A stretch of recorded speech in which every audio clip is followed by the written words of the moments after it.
Whoa, whoa, whoa, that was apt, if I had to put that in the shortest ways possible. And let me tell you, everybody who is in this world would realize for a fact that it's the chip making, it's a semiconductor world for which we'll have the next world war. I hope we don't have to get there, thanks to all the people here. So next up, we have somebody who is an absolute superstar, right? Somebody who has pulled off conventions at larger scales, and not just in India, but in the US as well. So people who already know who I'm talking about.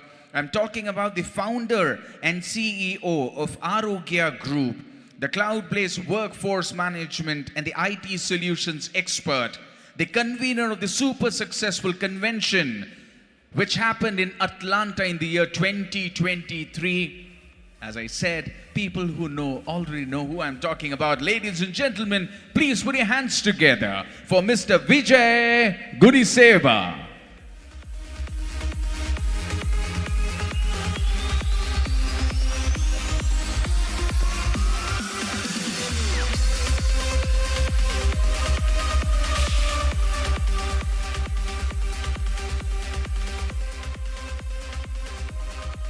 Good afternoon, everyone.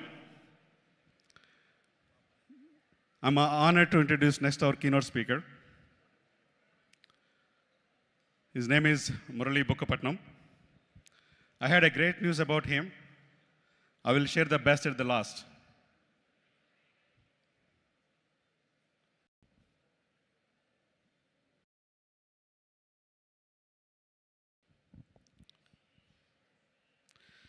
Mr. Murali Bukkapatnam is a seasoned entrepreneur and investor based in Hyderabad. He is a founder and chairman of Walks Technologies, a venture development firm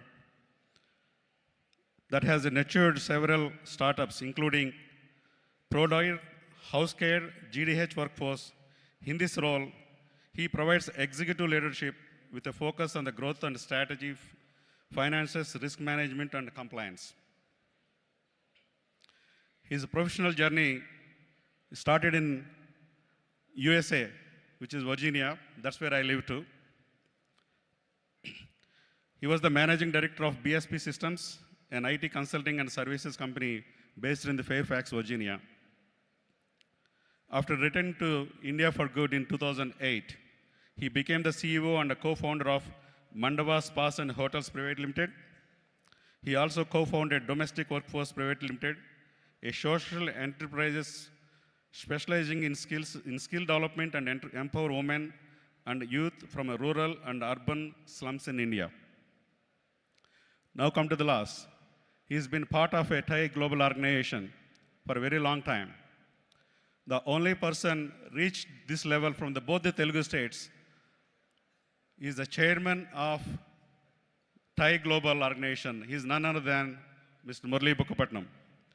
It's my great privilege and honor to welcome you to Murali Bukkapatnam on the stage to deliver his keynote speech.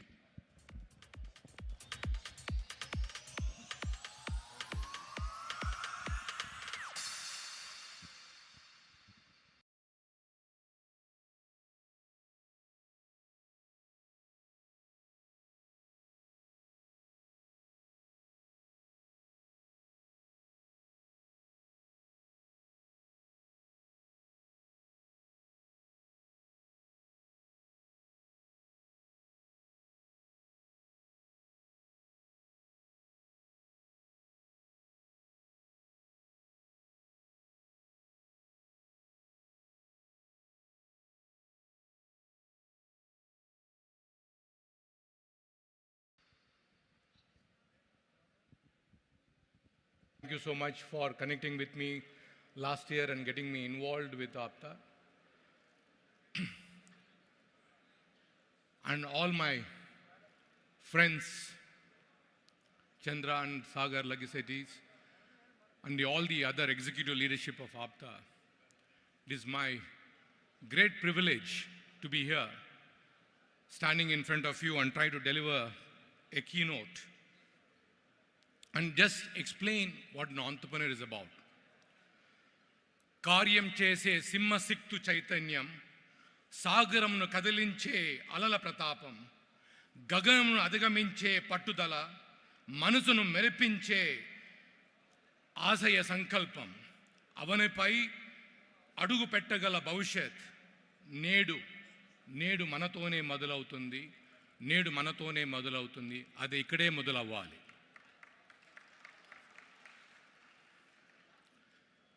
స్వాగతం, సుస్వాగతం అంతఃప్రేరణ సార్వభౌములందరికీ నా హృదయపూర్వక స్వాగతం. Why are we entrepreneurs? Why do we become entrepreneurs? Why should we become entrepreneurs? There is something about entrepreneurship. We all strive to become that. First and foremost, entrepreneurship is an enchanting enchantress. It beguiles us. It attracts us. Then మనందరినీ ఒక మాయలో, ఒక మోహంలో పడివేసేదే entrepreneurship.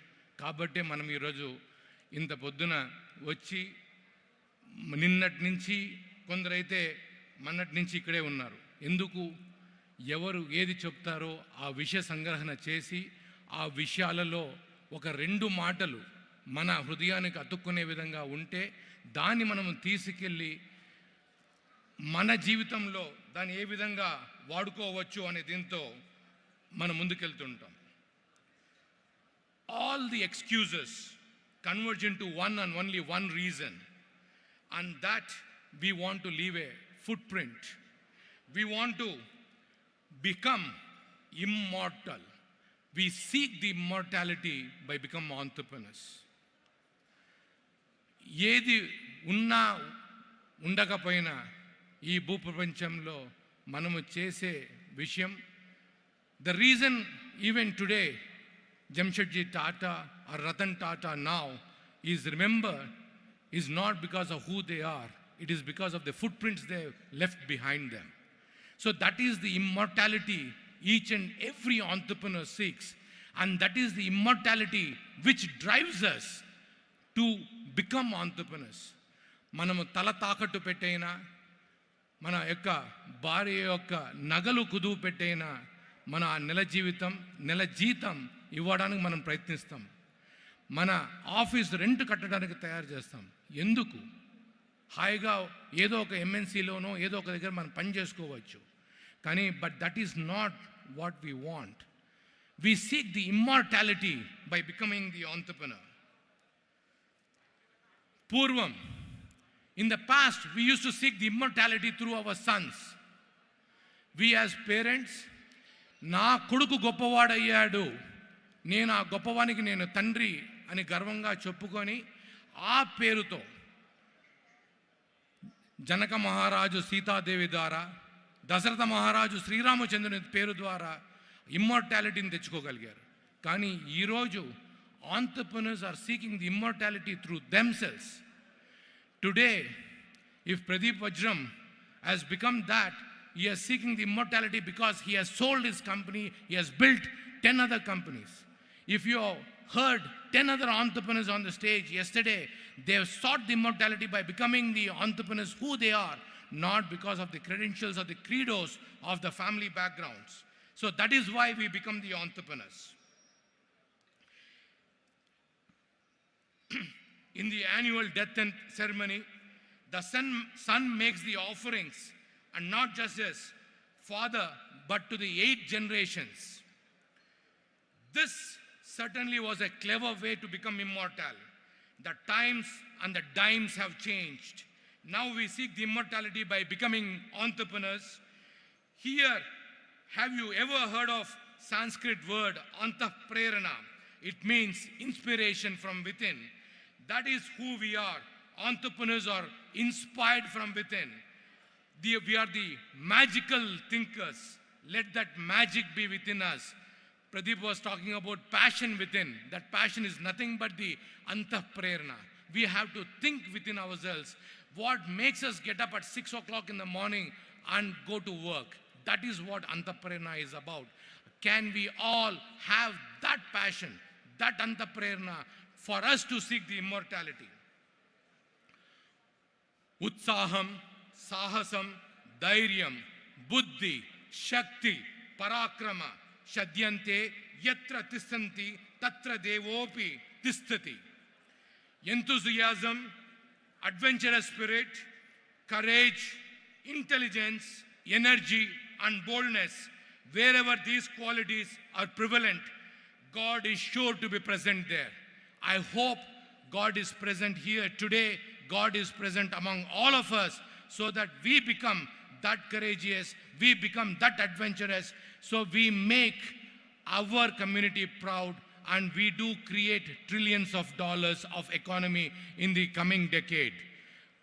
I want all of you to be that proud citizens of India, that proud citizens of the world, that proud citizens of the globe, where we can create hundreds and thousands of jobs. I wish you all the best, but before I get off the stage, I do want to talk about the organization which I represent. I am part of this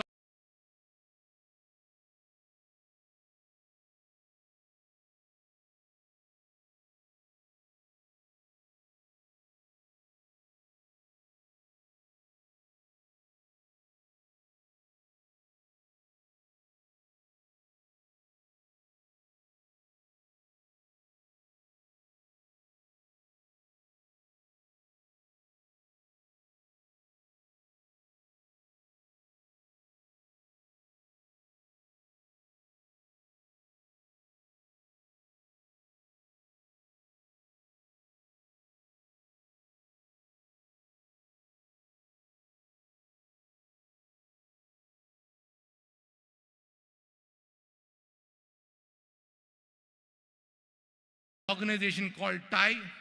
I'm extremely proud of the very easy way. I have worked day and night to achieve this. I have become the president of TIE Hyderabad chapter, changed the chapter, got into a certain level, and I got onto the global board of trustees. On my third term as a global board of trustees, I received the news of becoming the chairman yesterday afternoon when I was sitting among the APTA friends. Na Aptula Madhya, Atmiyamaina, Sandesham Naku Ninna Madhyanam, Ontinara Ganta Samyamlo Naku Chindi. So it looks like Vijay, Ramesh, APTA has done good for me. Thank you so very much for inviting me and having me share this few thoughts.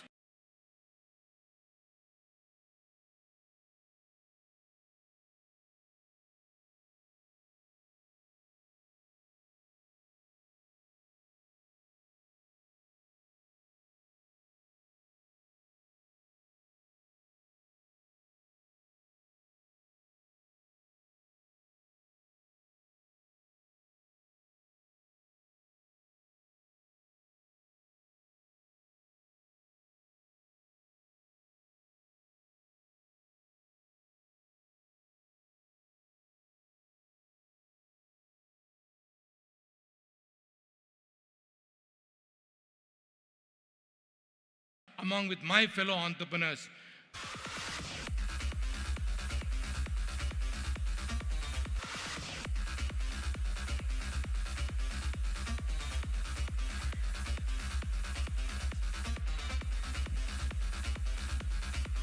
Thank you, sir. Thank you very much. Check. Thank you, sir. Thank you very much. And now, to felicitate him, let me invite onto the dais Banquet Chair Mahesh Samatham Garu and Media Chair Vinay Valivela Garu. Please welcome both of them onto the dais with a very big round of applause.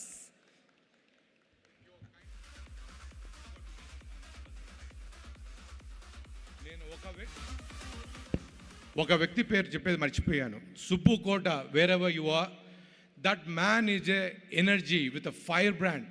Me and Subbu known since 2009 and చిన్నపిల్లలకు ఒకటే చెప్తున్నా, ఆయన dance చేసే విధం మీరు ఎవ్వరూ చేయలేరు. He can stay up until 4:30 and 5 and can dance and put the dance floor on fire. Subbu, wherever you are, I am so happy that you are my friend. Amazing, amazing. Much deserved applause once again for Subbu Kota garu.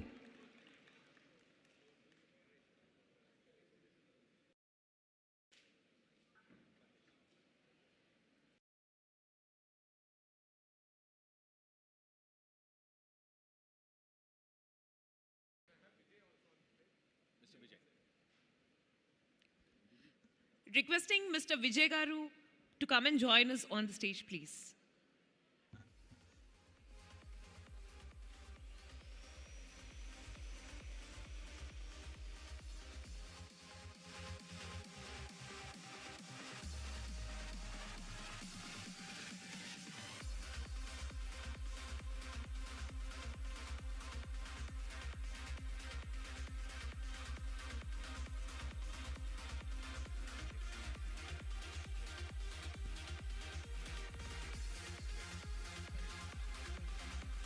Check. Right, okay, so after the fantastic keynote, we were so mesmerized by the points that were shared that we actually forgot the fact that we also had to felicitate Mr. Pradeep Vajram garu. The points were amazing, and I'm pretty sure a lot of people were making note of that. So re-inviting back on stage Pradeep Vajram garu, and to felicitate him, I would like to invite Mr. Madhu Vulli, APTA President for the year 25-26, to please join us on stage. Please, ladies and gentlemen.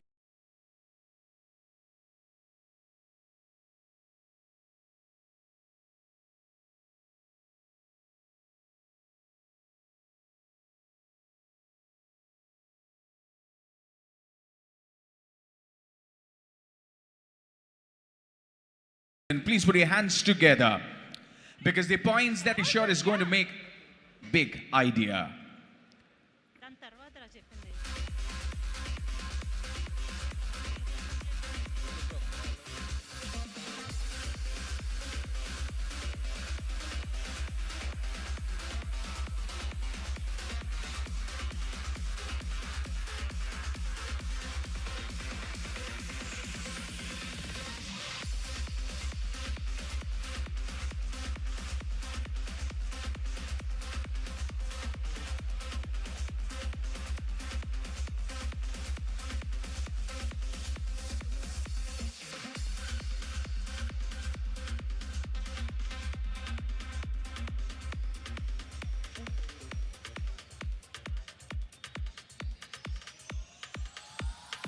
Ladies and gentlemen, I would love to announce that just like yesterday, today we have panel discussions on the main stage and in the breakout rooms as well. So andarki marosari ma tarapu nunchi vignapti. Ninna elagaithe panel discussions main stage lo alage breakout rooms lo jargayo, so ivala kuda manaku main stage meeda panel discussions unnayi, alage breakout rooms lo kuda panel discussions jarugutunnayandi. So me preference ప్రకారం ఇక్కడ ఉండి ఈ main stage panel డిస్కషన్లో participate చేయాలి అంటే you can stay here, లేదంటే మీరందరూ elevator తీసుకొని you can go up stage to the breakout rooms, మీరు అక్కడ కూడా ప్యానల్ డిస్కషన్స్లో పార్టిసిపేట్ చేయొచ్చు. This is really very very exciting. నిన్న టాపిక్స్ కాకుండా today also we have few more interesting topics in all this panel discussions. So what ever is your preference, please join panel discussion today. అలాగే breakout రూమ్స్లో జరుగుతున్న panel discussions కూడా మీరు attend అవ్వాలి అంటే మీరు ఇక్కడ నుంచి ఎలివేటర్ తీసుకొని బ్రేక్అవుట్ రూమ్స్కి వెళ్ళండి. So first floor and second floor we have 4 breakout rooms all together. So ఈ బ్రేక్అవుట్ రూమ్స్కి వెళ్ళి please do attend the panel discussions. Thank you so much.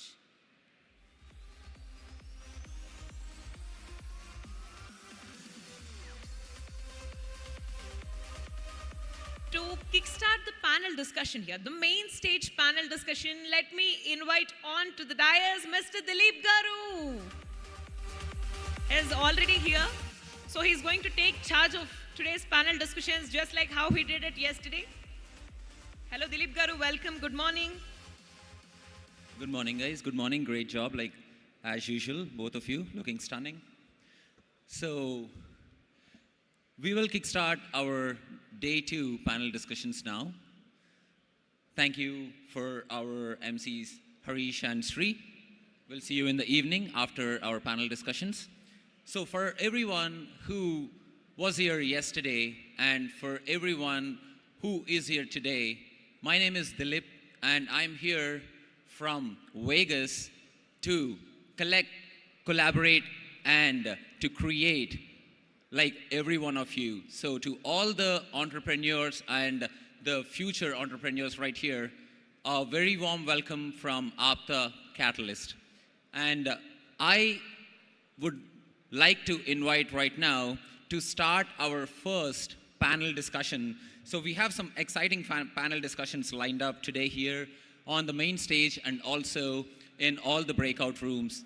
So we have an app called Org4, Org F-O-U-R. So you can download the app and all the information about the panels, the committees, and the breakout rooms and the time. Any further delay, I would like to invite on stage Dr. L. Saujanya Kunapareddy Garu, a consultant general physician specializing in diabetes and lifestyle medicine, revolutionizes healthcare by combining personalized care with advanced medical techniques. As founder and CEO of Relive, she champions specialized inclusive care through a blend of virtual and in-person interactions. Her compassionate, excellence-driven leadership empowers patients in managing their health. Dr. Saujanya's transformative approach and vision are setting new standards in healthcare, reshaping the future client by client. Ladies and gentlemen, please put your hands together to invite Dr. Saujanya Garu onto the dais, please, to moderate our first panel session on the main stage. Welcome, Saujanya Garu.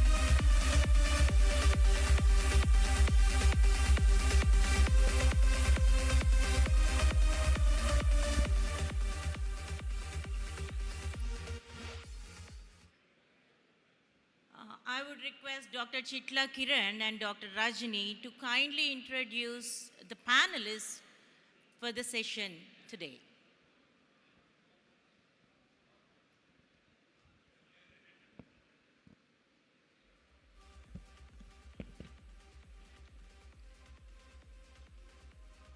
Good afternoon, all. I would like to invite, it's a privilege to invite Dr. Ram Paparao Garu, the first panelist. He is a versatile professional with expertise in anesthesia and critical care and healthcare leadership. He has a substantial experience as a practitioner and educator and shaping future medical professionals. As a medical director, president, and CEO, he combines medical expertise and strategic management beyond healthcare. Dr. Rao thrives in entrepreneurship, directing innovation companies like Utsav Healthcare and Wedpeak James and Ethic Studio. His manufactured career highlights his integration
renowned for complex cancer surgeries and innovative treatments.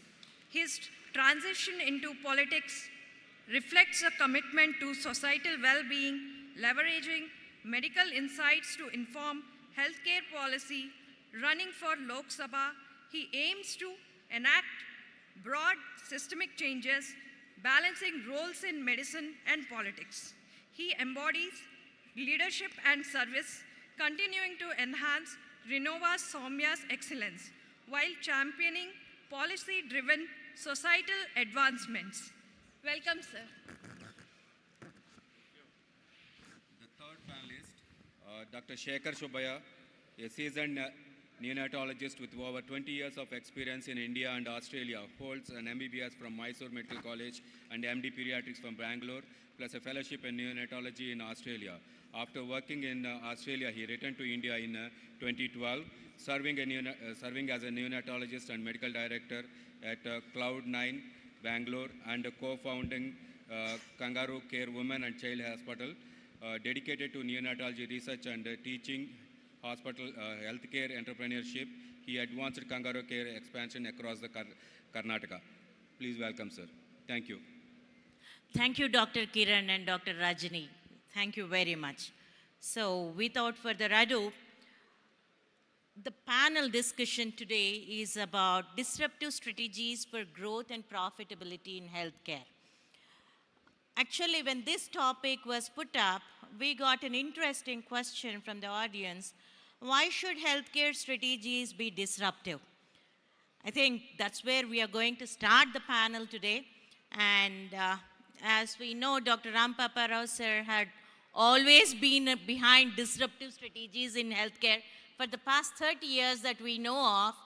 And Simhadri Chandrasekhar sir, despite being a very busy practitioner, has recently disrupted his practice, tried getting into a little corporate way. And talking about Dr. Shekhar, we should really see his practice happening in Karnataka, the way he's spreading pretty soft and smooth across not just Bangalore, but also tier 2 and 3 cities. The transformation that he's going through is pretty exciting.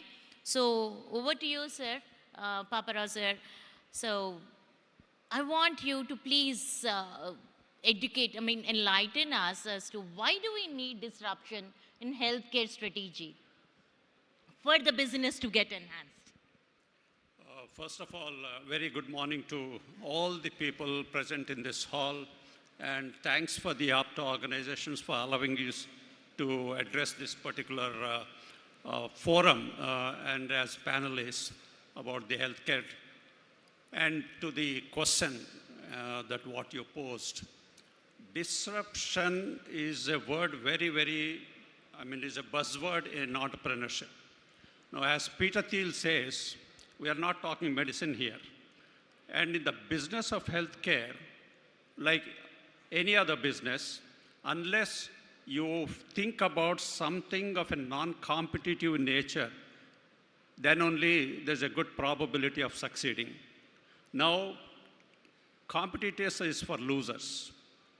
And then healthcare disruption, I would put that into in my own way, 2-3 perspectives. Let us discuss like this. We all have witnessed in this country. See, first of all, I want to make a statement. Healthcare is absolutely local. As many of us understand, healthcare is a medical science, but that's not only that. It has got to do the delivery of practice, the practice of medicine has got a lot to do with the geography, the economics of that geography, the culture of that place, the customs that are prevailing in the society, and apart from being a medical science, and the availability of infrastructure itself, and what actually are the traditional practices in the society. I think what is a model for a absolute private healthcare like that of a US, or even a state-sponsored healthcare systems like what you have in other parts of the world, whether it's Europe, Canada, France, or a capitation fee system like New Zealand or whatever it is. They're all different, and that healthcare suits that particular environment. If that is to be adopted here, it will be a big mismatch. So I think healthcare is always local and innovation is necessary, suiting the ecosystem that is prevailing in that particular geography and the country and the society. Now, we all have witnessed in this very particular country where healthcare has migrated. If you remember, these domain experts coming in and starting their practice and putting up some establishments which are very tiny in nature, whether it's a 5-bedded hospital, I'm talking only about healthcare services, whether it's a 10-bedded hospital or it's a 50-bedded hospital or maybe a 100-bed hospital. Most of it was in an unorganized sector, and it started like that. Now, just in about 2 to 3 decades, see where we have migrated. Today, it is not possible for any individual or a tiny group, whatever it is, to come and put up a healthcare setup, typically what you call as a hospital. Now it has become so capital intensive, it is not possible for individuals or groups to put up a hospital, unlike somebody like a Blackstone or a TPG gets involved and then supports you. Now, this is the trend today. Now, in this, if you are not trying to innovate and create some disruption, I think it is going to be a failure. The second thing I would like to make people understand is there's a tremendous amount of technological innovations that has happened even in the delivery of medicine, whether in different specialties. Now, if I remember correctly, I think there should be about 55 to 56 different medical specialties. And then from specialty, you're going into subspecialty and micro-specializations, which is not true in my own personal perspective. I think it is going to a stage where it is becoming, going to get entangled in its own conundrum, and then ultimately delivery of medicine will be completely, it's not going on the right track. But you can't alter the trends. Then there are innovation disruptions that the way these services have to be marketed out there into the society, whether it's a digital marketing systems that have come into place. It's not a typical sales force which are going to be there in the ground, which actually can market this particular business concept. There has to be a digital marketing, there has to be a digital, I would say, search engine optimizations, whatnot, different ways of doing it. And overall, in the conundrum of business development, this is all required. The other thing is what the investment community will be interested to understand, and the model, is it scalable or not scalable? I mean, these are the things which really requires a lot of innovation and disruption. If it doesn't happen, I think it is not going to be viable. Now, for example, you take even in the simple delivery of services. So many of these procedures, surgical component have become so non-invasive today, and then becoming, reducing the length of stay in the hospitals. I mean, if these are not disruptions, what else can be defined as disruptions? I think as the average revenue today, if we don't think about two important aspects, as the average length of stay in hospitals is coming down, and as the average revenue per occupied bed day, as it going up, I think we have to see how we stay relevant and support this by actually trying to be affordable and all-inclusive healthcare system. I think I will stop there. These are my opening remarks, and then I think sir, Saujanya. you were like, you read my mind. You answered a lot more questions that I'm going to put up later. So one thing being, yes, it's time we doctors or practitioners start accepting that we are in the business of healthcare, as sir stated.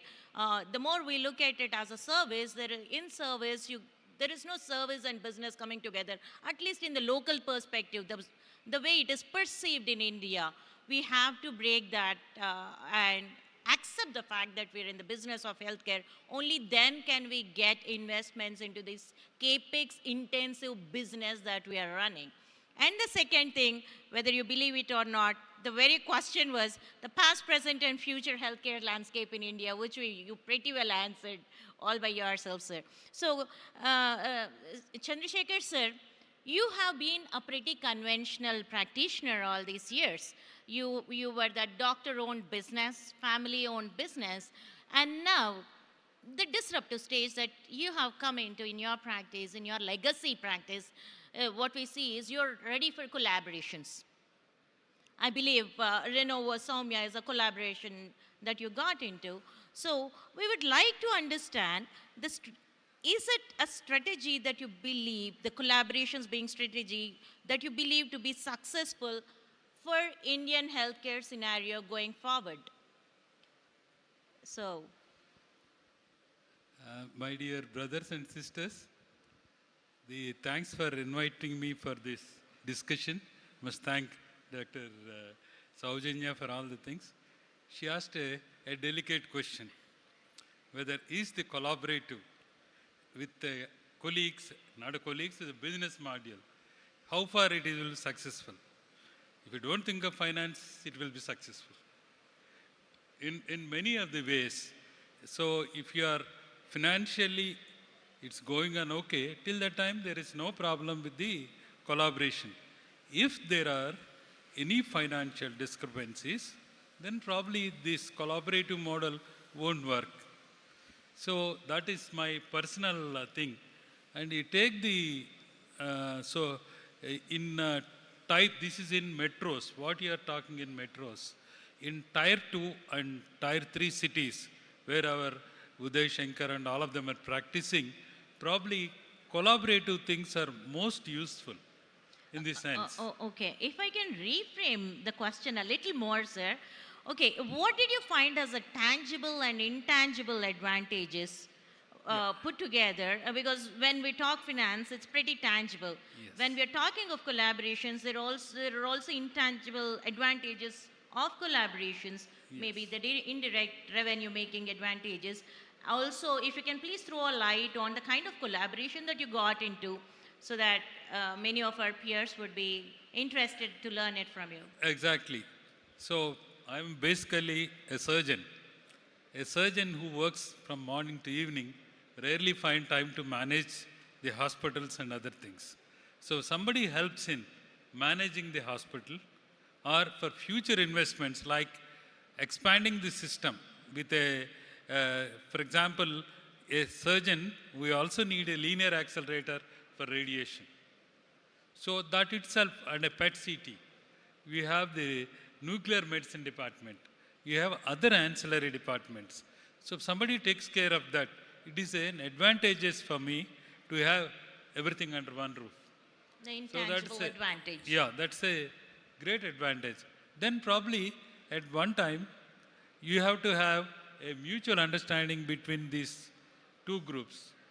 Then if you have a mutual understanding and you have to sacrifice something.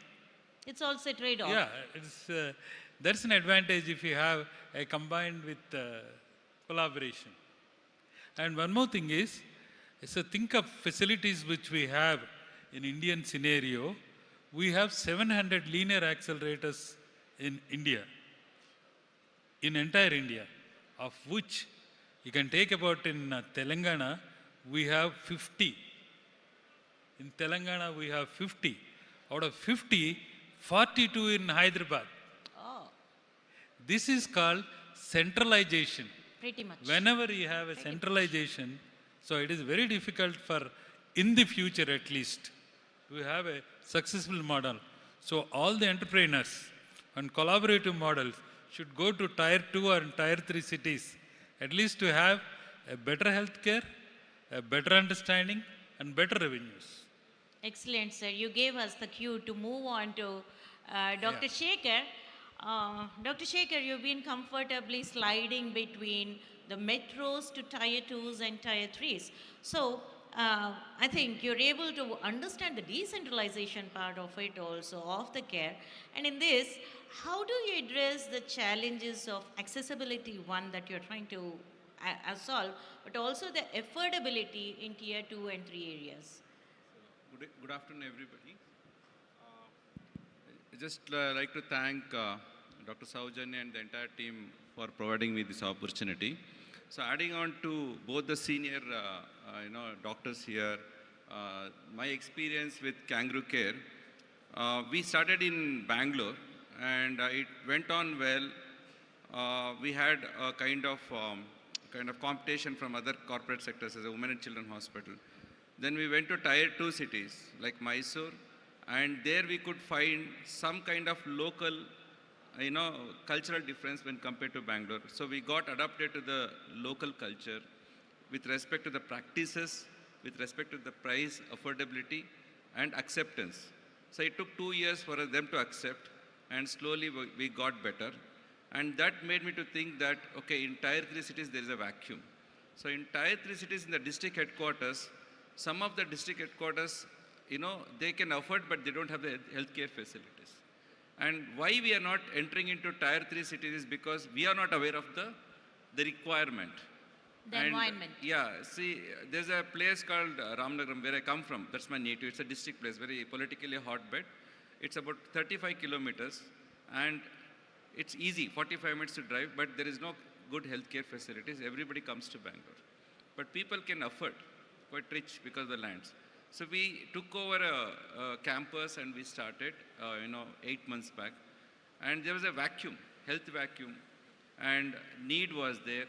And the doctors' availability is also available because they can travel from Bangalore. That's a very key factor for us. We get buildings, people can afford, but the HR, especially the doctors, specialized doctors, it's a problem. That's one of the reasons that we can't go to the tier 3 cities, for all the tier 3 cities. Giving all the infrastructure, keeping the price affordable, helped us to have a operational break-even in 8 months. Great. So people did not expect us that we will do good. And we have to change over the entire hospital. The infrastructure has to be changed, the look has to be changed, the feel has to be changed, but the prices has to be kept affordable for the local crowd. That made us to establish, and now we are thinking about other tier 3 cities. So adding on to Sir's question that disruption in healthcare, this is one disruption. True. Disrupting the monotonous approach of the doctors and the corporate sectors being in tier 1 cities, looking at your P&L revenue, then scaling up, getting investors.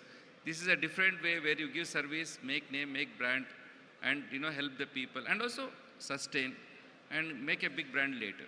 That's my understanding. Shekhar, coming to the point, how easy was it to replicate your operational practices between the tier 1 to 2 cities that you were moving? I think there is a challenge in tier 2 and tier 3. It starts right from the doctors, patients, and the concept understanding, and the staff. So what we have done is we have gone into a kind of system development. One person, as Sir said, one person being a doctor we can't do. We've got teams. So team has to be put in place. You have SOPs, you have manuals. And if you have that very strong, and if you're implementing and monitoring, I think we can do it anywhere. Time. Request after. Amazing. Great learning from you. Sir, the next thing, let's move on into let's address the elephant in the room being, how comfortable are people with investing into healthcare in India? And that's our next topic that we want to move into, because we all understand that our healthcare system is capex intensive. It needs more amount of investments that for us to expand more. Even the disruptive strategies will play only with investments. So coming to that, sir, what do you think are the primary factors influencing investment decisions in the Indian hospital sector or medical services sector, to be precise, and how do they impact the potential returns on investment? Over to you, sir. Paparao, sir. Okay. As far as the healthcare equity is concerned, I won't say it is as investing. Allow me to change that perspective a bit.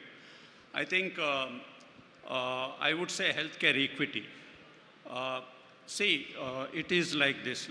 I'll try to explain at the macro level and then come down to the micro level a little bit later. But at a macro level, if you see the healthcare parameters, we are one of the most backward in the sense of certain metrics, whether it is in relation to the beds to population, whether it is in relation to the number of professionals to population, or the adequacy of medical institutes. If you consider all this, I think we are at least require about 2.5 times the size of Indian healthcare, what is existing today. And if you look at the last, I think, about 15 years, most of the investments have shifted. I would say, first of all, we shifted healthcare completely, as migrated into private sector. True. The government or the state-sponsored healthcare is only about 18%, though they own about 50% of the beds in the country. Now, the other 50% of the beds which have cropped up in the last 1.5 decades in this country, in the private sector, actually bears about 82% of healthcare expenditure. So it is just very simply you can conclude that healthcare is going to be only in private sector in this country for the next 3-4 decades unless the government wakes up. But then healthcare across the globe is becoming unsustainable. Now, wherever there are well-evolved healthcare systems in countries where it is state-sponsored, if given the choice, they would like to get out of those, of the healthcare responsibility.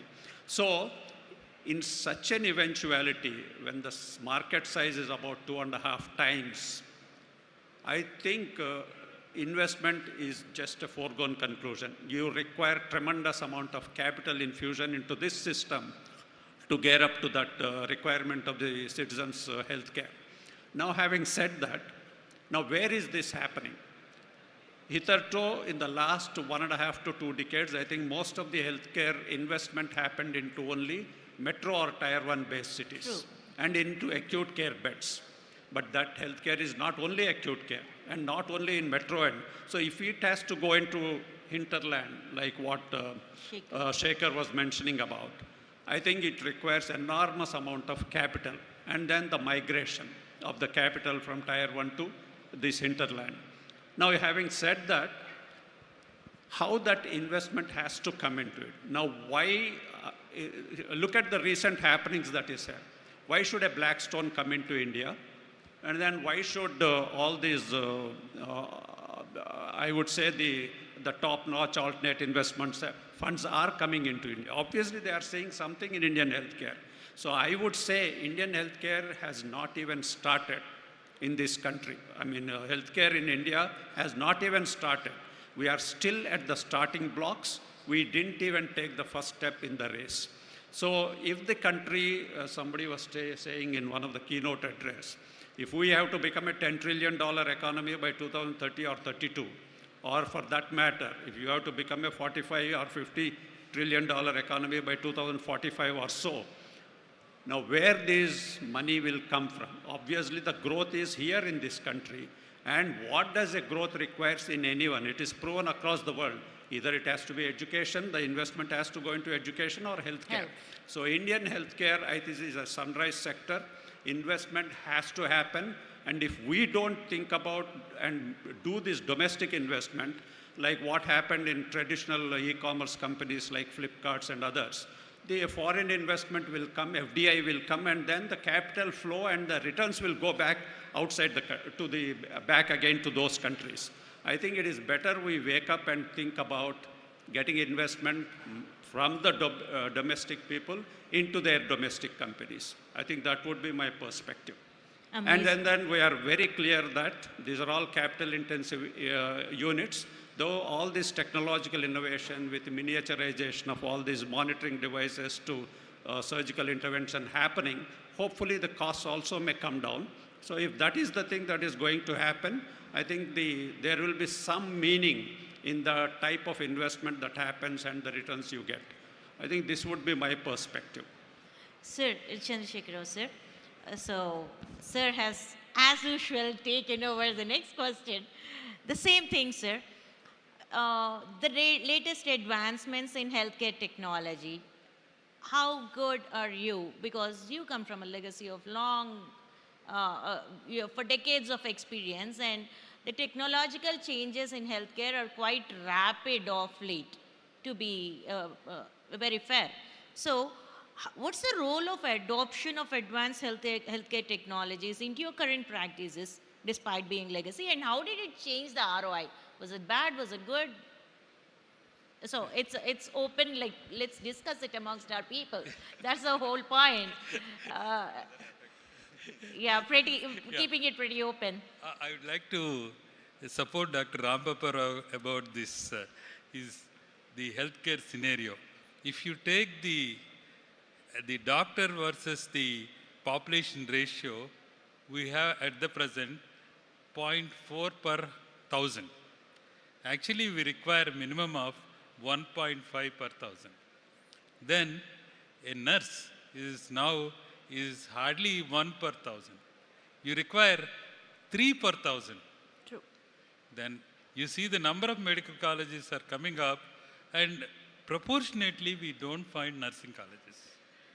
So this is one of the, and as far as this is concerned, your investment, now as in today, the healthcare industry in India is around 8,50,000 crores. Wow. As in, if you combine entire healthcare industry. Whoa. This is going to increase by 16 lakhs odd in 2030. So, So sir where says the we've money not comes, even started. but Dr. Rampapa Rao's question was very He valid. says we've not even Where started. these 8 lakh crores are going to come? The Indians have a lot of money. You can see the stock market, how much people are investing it. So, but nobody would like to invest on the healthcare in like how they invest on Reliance and other companies. But it is not a immediate return. Any healthcare industry, you don't find an immediate return. So you have to wait and watch. How many years investor always thinks, how many decades I would like to invest. True. True. Probably takes very long time. So that is what I thought I will add. So there is a large need of money in healthcare industry. We require, now it's around 1.5 million beds available. Almost double the beds are needed. And you know, Ayushman Bharat, which the entire Indian budget is around 84,549 crores per year. That's all. So 84,500 crore into 5 is not going to do anything on the central budget. And states are nothing. The split of the central budget is going to use. So that is what I feel. Then my question is... You're giving us a gloomy picture on the ROI. It's scary. No, ma'am. Indians have a lot of money. Okay. Indians have a lot of money, but they will not invest in the healthcare. They will invest in the real estate, as one of the the predecessor entrepreneurs told. Because entrepreneur wants money. No, there is quick gratification. There is tangible return there. You can see something happening. Yes. Yeah. So here, I think. medical companies' equipment will depreciate, whereas your plots will appreciate. Yes. So that's the basic difference. Suppose if you buy the robo, it costs around 15 crores. After 5 years, it will become 8 crores. So that is the problem with investing in Indian economy, Indian medicine.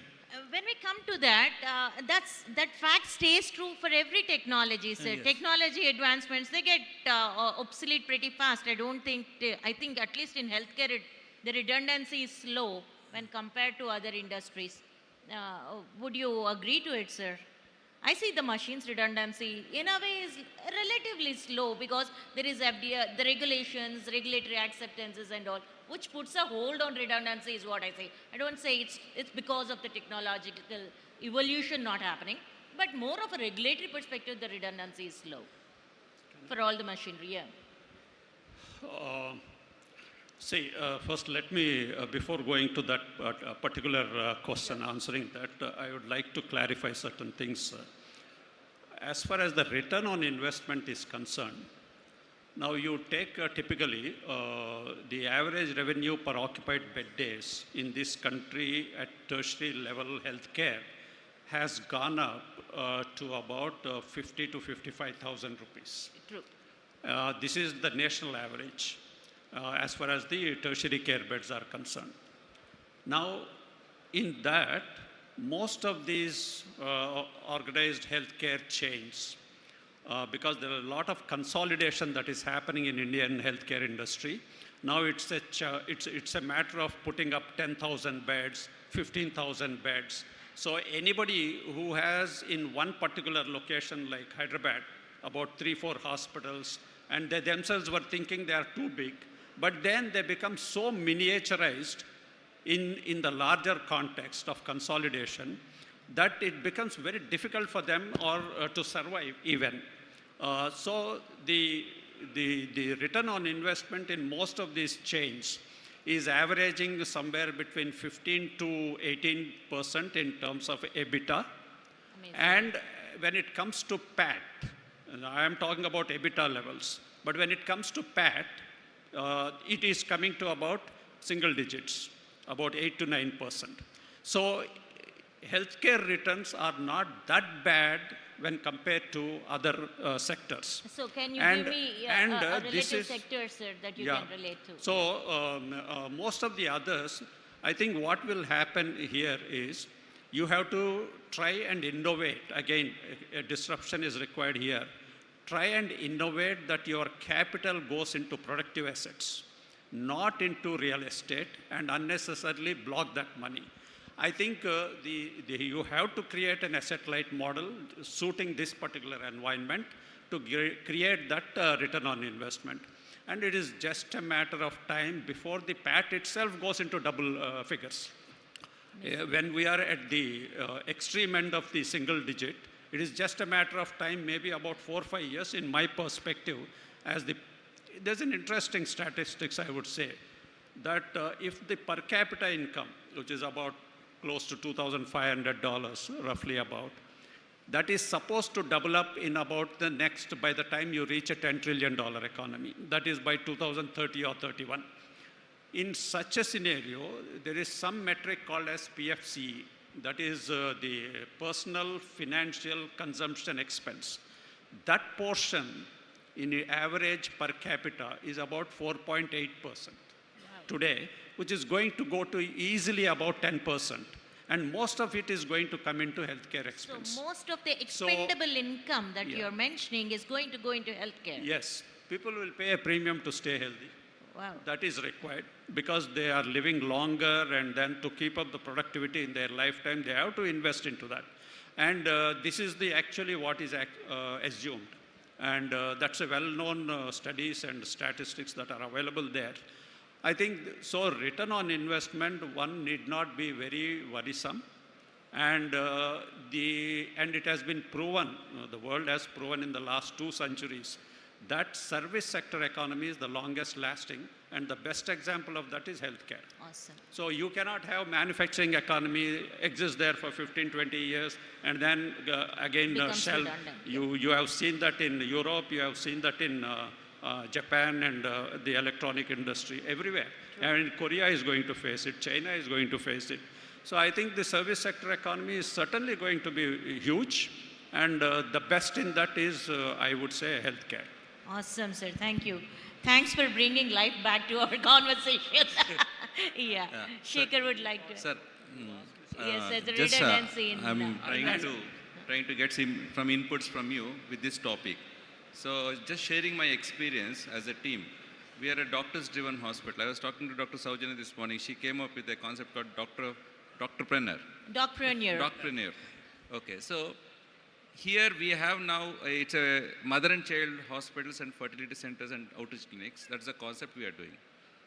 We have 3 units now and 3 fertility center and outreach clinics, and we are expanding slowly. And what we do is every center, we have co-investors as doctors. We invest 70% and we make co-investors, the local doctors, to invest 30% as a disruption in our monotonous way of approach. And we are going fine, and EBITDA is around 20 to 25%, adding on. Pat. When to, yeah? Pat. More double digits. Oh, nice. Yeah. That's awesome. But now it's 8 years journey. When should we get the investment and how much is my question, which will help me and other colleagues in this audience. Okay, that's a great question. So it's like this. As a healthcare business, I would say it's an enterprise. See, how I come to realize is business is sacrosanct. It is not like a trading. We don't try to create the capitalistic profits and too higher profits. It's not like that. Healthcare, when we talk about business as a sacrosanct, it is like this. Any company which you initiate or any enterprise will have 4 stages. First is the establishment phase. The second is the growth phase. The third is the maturation phase. And the last, inevitably, is a decline phase. Whether somebody likes it or not, that is bound to happen. Now, what will happen is, I would say, irrespective of the number of years you have spent, I would say your business is in the establishment phase. Now you are come to a certain scale where you are clocking double-digit pads, which I think will be very difficult to sustain unless you make some innovative measures. And one of that is, as she posed a question, should we collaborate? What is your tangible and intangible benefits? If we don't collaborate, you have no business. You can't do it all alone. So you have to scale up.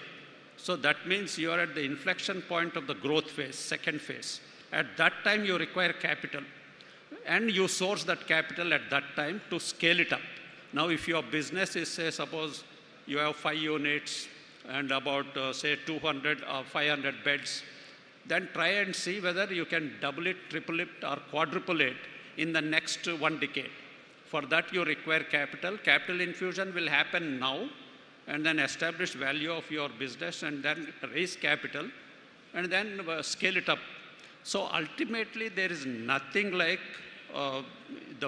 the sooner you get into a maturation phase and the longer you stay there, that is measured as a yardstick of success. After that, inevitably, it is going to be a decline, but the decline should not happen now. If you don't do this, you will decline, despite double-digit PAT. I think that is what one has to get an understanding on that. One small clarification along with this. Now, we are getting people for investments. You know, we are getting, venture capitalists. A little loud. Soft investors and corporate investors. Which is the best for our young doctors to get associated with? Excellent. So, yeah, why not? If the capital is coming, yeah, you should take it. Yeah. Provided you have the understanding at what value it should come and what type of stake dilution will happen, whether you conform with all the statutory regulations and you have the legal and the secretarial help in your organization, that has to be built up. But if once you build up, I think, why not? Please. Recently, E&Y company had come thrice, and they were very keen. So we said next year. But we also got soft investors. What they say is, if you don't get a proper investor, the brand value won't increase. You don't get proper SOPs. You don't do self-correction. Is that true, sir? True. If suppose we consider E&Y as a very standard organization, and they are one of the big 4. When they come and advise you, they will definitely create a better value for you than what you can do on your own. So please be very open about it, their suggestions, and then I would say go with that, whatever they suggest. What percentage of investment we should take? That depends on your ability. See, what happens, any one of them don't want to disrupt you. They would like the promoter to continue the operations and then keep going. Even if you have to become a minority stakeholder in your own organization, don't hesitate. Because the operational, I would say, control will still be with the minority stakeholder, with you. Because the amount of scale they are going to create, it will be a good wealth creation that will happen for your organization. And they will see that you don't go into the, wrong side of your balance sheet. So looks like the collaboration can happen right away with the mentor and Shaker going together into the next big phase. So now let's move on to the final part of whatever discussion. Yes, sir. Sorry, I didn't complete that. One thing you have to be careful about that is your own model. Now you have migrated from, I would say, a tier 1 to a tier 2 city. Then purely from a medical perspective, you look at, you are in a single specialty chain, mother and child. And then here you must have been doing high-risk obstetrics in tier 1, where I think that cannot go like that into that. That will become a little lower. I would say you have to lower the high-risk obstetrics is not the only thing there. So there you have to model it appropriately and then stay tuned to that. So high-risk obstetrics has to be a very high average revenue per bed occupied day. And high-risk obstetrics, everything is a high-risk obstetric today in tier 1 cities, because there is nothing like a normal obstetrics anymore, because your fertility rate is coming down, and then the average age of the mother has shot up and gone into the 4th decade. Okay, so, and a lot of assisted reproductive technologies have come into, I mean, majority are having some type of assistance. If that is happening, then the same practice will not go into the tier 2 cities. So there you have to be careful, because E&Y may not understand that. So that you have to be a little careful. Thank you, sir. Thanks for the great insight, sir. For us laymen, high-risk obstetrics is nothing but high-risk pregnancies. It's not a great term. Sir, moving on to the most important thing, this is all about young startups. This entire forum is moving towards startups, and we see a lot of enthusiastic healthcare startups in any forum that we go to. So, coming to you, sir, so what do you think are the unique challenges that these healthcare startups are facing in securing funds when compared to the other sectors, and how do you think these hurdles can be overcome? I know I think that's a showstopper and ends the story today. So please. Yeah, well, for startups, I would say most of the youngsters in healthcare. Yes. Have to have their, I think, clarity of thought. That has to be very clear in their mind. Most of them, I think, at that time, confuse themselves with a domain practice, and even if they are doing in a healthcare setup of, say, about 25, 30, 40, 50 bedded unit, it is actually a practice. It is not an enterprise. Fundamentally, they mistake it as an enterprise. It is actually a practice management that is happening in that place, because they could develop a good amount of practice. So if that is the thing, they only want to make something out of their own practice, they can stay there and then spend the rest of their life. But if they commit the mistake of thinking that it is an enterprise, then they start getting into negative conundrum. If it is an enterprise, it cannot stay at that 40, 50 bed. If it stays there for about 2-3 years, then the next what follows is a degrowth. And then I would say, career crisis will happen. And then identity crisis will come. So one has to be very clear, are you doing a practice or are you putting up an enterprise? If you are putting up an enterprise, it is a lifetime thing that you have to keep on growing year after year for decade after decade, and you can only give up when your age and health doesn't permit you. So whatever it is, you have to pass it on to others. But if you confuse that one establishment, you put up 30 beds, 50 beds, and then think that it is an enterprise, it is not an enterprise, it is just practice management. So I would say, be very clear when you are doing this. I would say, instead of putting up your own establishment and doing a practice management, if you have built up good practice and you have a good specialty and you think you are competent enough to stay there relevant for about upgrading yourself for the next 2, 3, 4 decades, better migrate to a bigger platform and exist as a practitioner rather than think of your own establishment. That is one. Otherwise, you will not even, from a domain perspective also, you will not grow otherwise. The second thing is, if you think you are an enterprise, please start thinking like an entrepreneur, not like a practitioner. So I would like to steer this conversation a little away from our practice beds and all. There's a lot of health tech innovation happening, okay? And it's pretty much disruptive that we can see it happening all the time.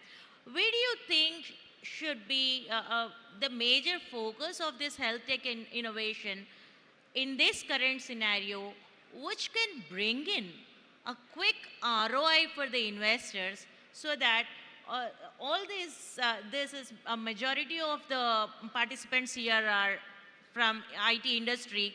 They're spending a lot into health tech. They would also have an SME perspective as to in which area they should really put that their technology perspective into healthcare.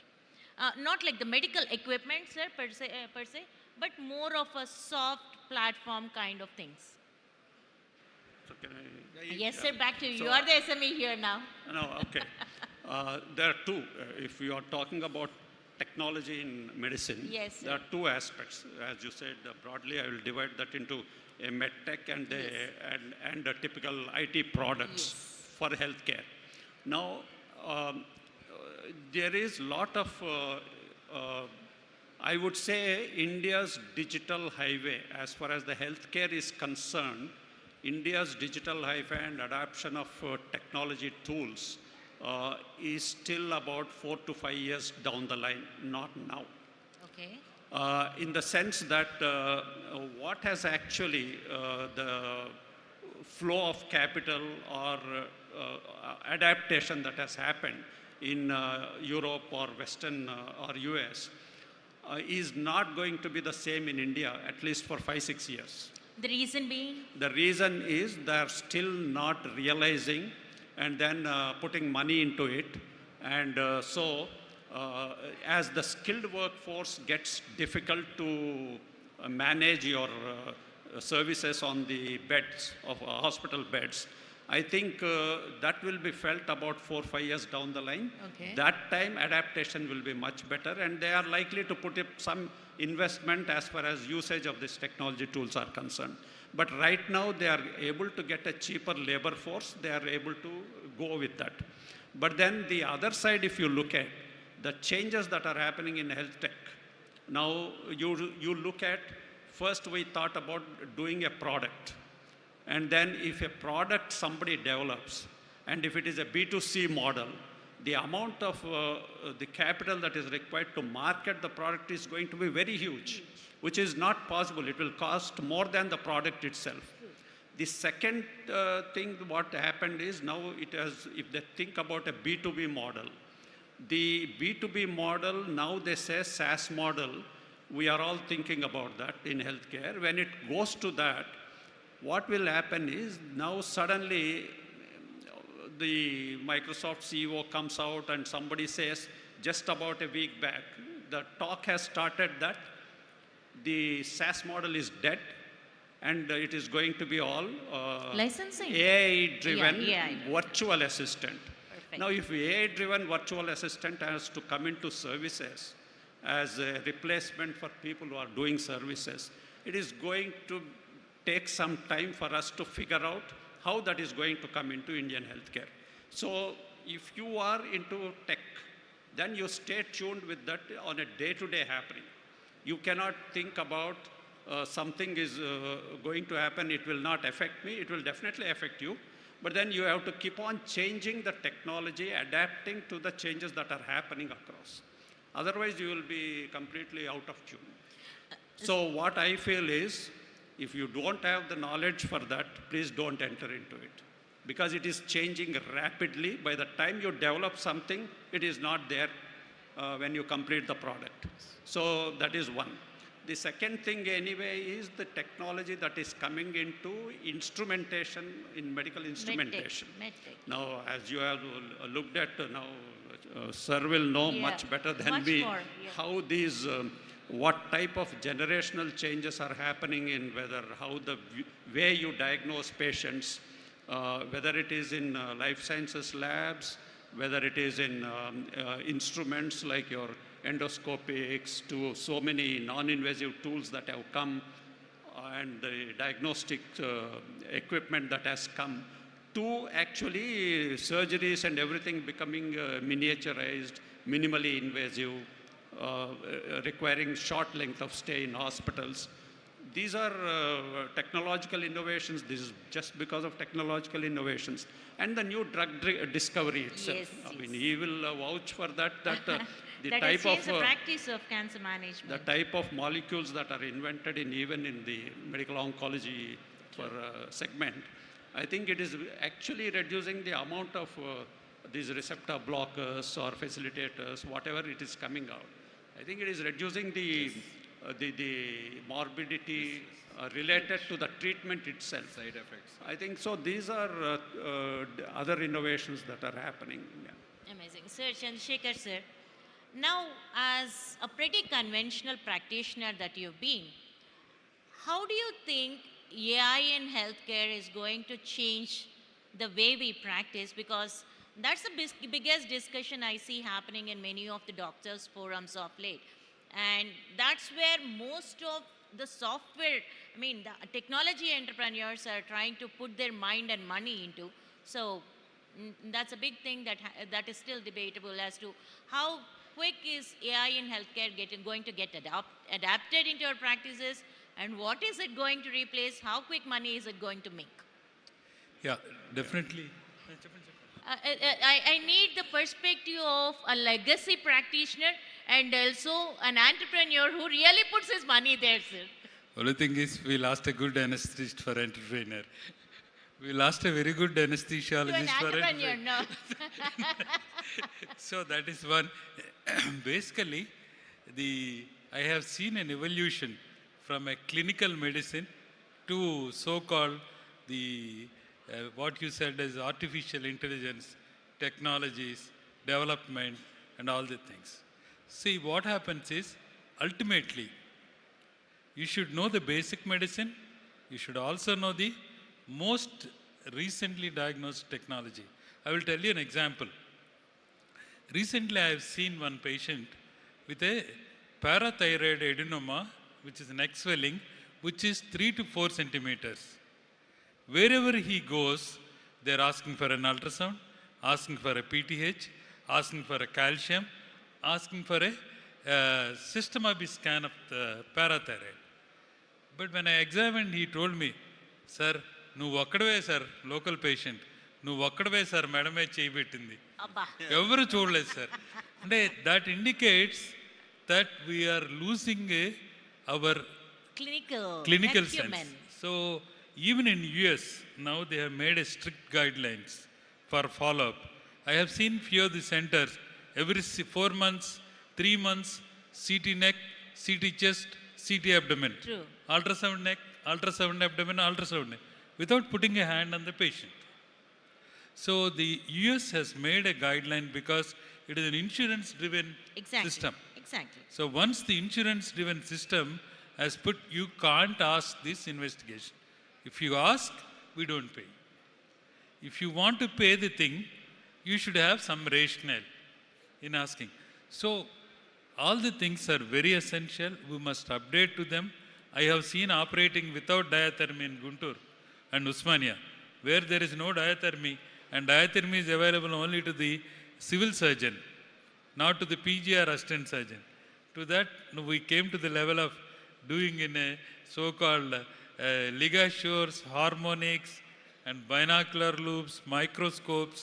All of them we have seen evoluting from naked eyes to the magnification system. And any professional, once he is practicing, you should update to the system. At the same time, I personally feel you should not lose your clinical touch. Okay. Clinical touch is more essential. And you asked me one question. What is the evolution in medicine? Yes. There is a tremendous evolution in medicine. One is technology. Medtech or health, I mean, the soft part of it, what do you say, sir? Med technology is more device technology that we are talking, and the soft technology is the other thing. Yes.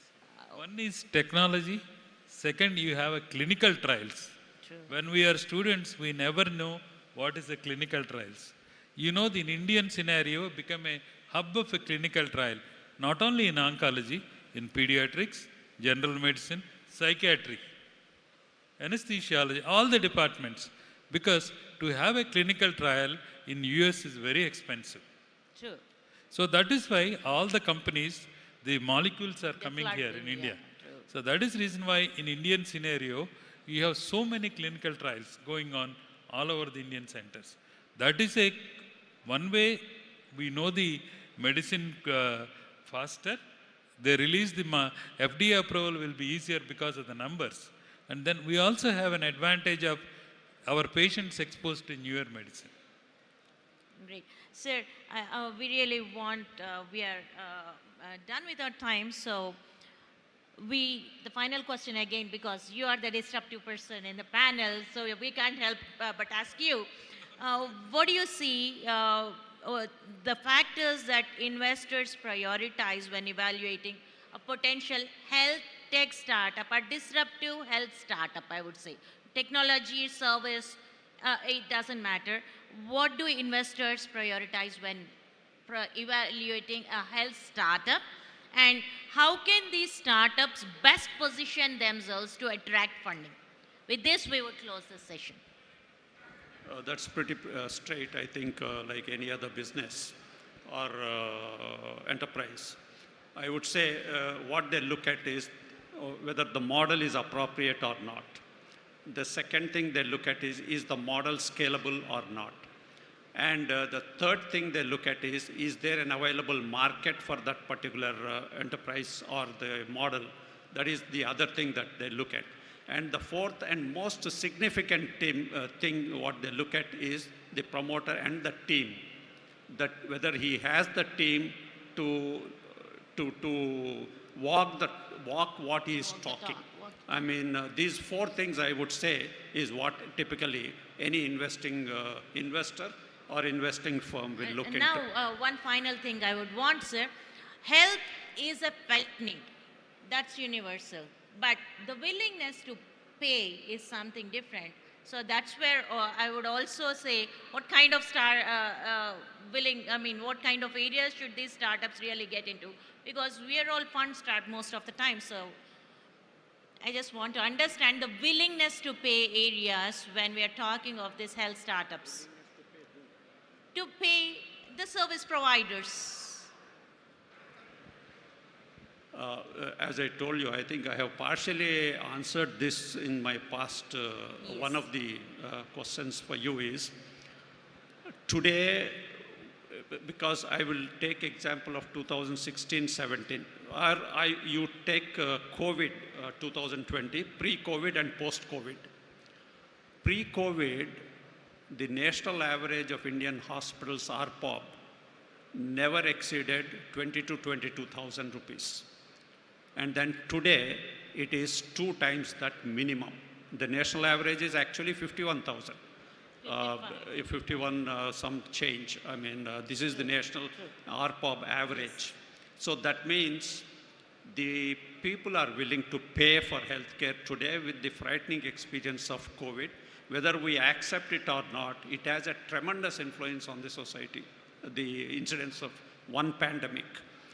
I think if our per capita income doubles up in the next 6 years, which is slated to double up, then I think from the expendable expense, personal expendable expense, 25% of that goes into healthcare. So I think affordability is becoming relatively easy. And with the technological innovation that happened in the practice of medicine itself will reduce the costs of healthcare. Amazing. I think so there will be a balance out of that. And it's going to see a good times in Indian healthcare. Sir, affordability in Tier 1 city or Tier 2, Tier 3, everywhere? Or Anywhere. Everywhere. I think everywhere it will sink. One data, now the people who get more than 10 lakh rupees are is around 9%. True. Annual income. This is going to double 20% in 2020. So Nice. that's a possibility of what Dr. Rampapa Rao said, probably the aging population, willing to live long. That's No, another thing. Willingness to Willing live to long live is long what and, makes the and willingness willing to live take them out. healthy. Yes. And that is most important thing for us. Thank you very much, sir.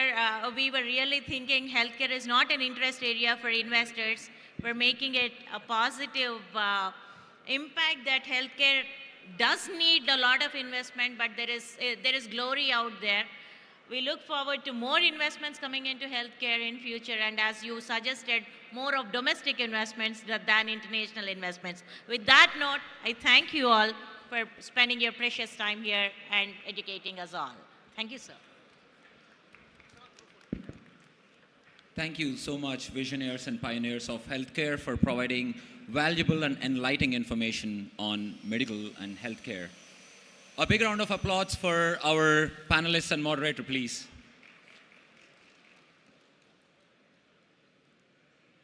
And we will move on with our panel discussions here on the main stage.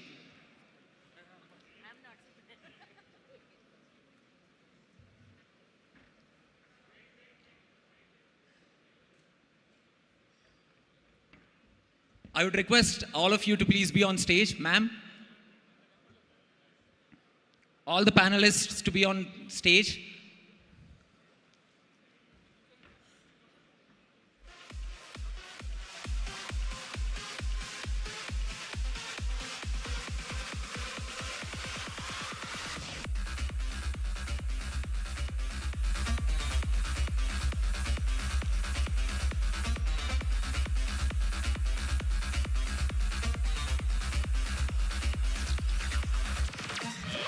We'd like to request all the panelists and moderator to come up back on the stage. We'd now request our founding APTA member, Prasad Samata garu and Subbu Kota garu to honor our panelists.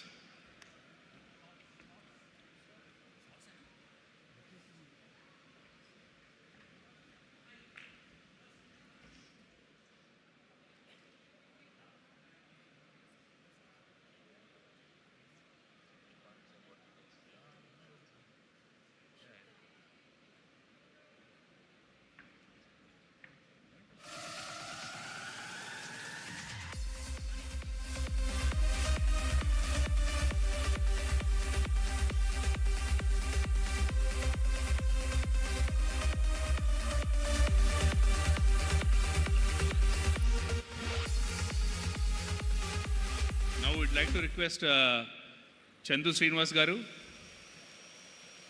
to come on to dais and Srinivas Chimta garu to present memento to the panelists.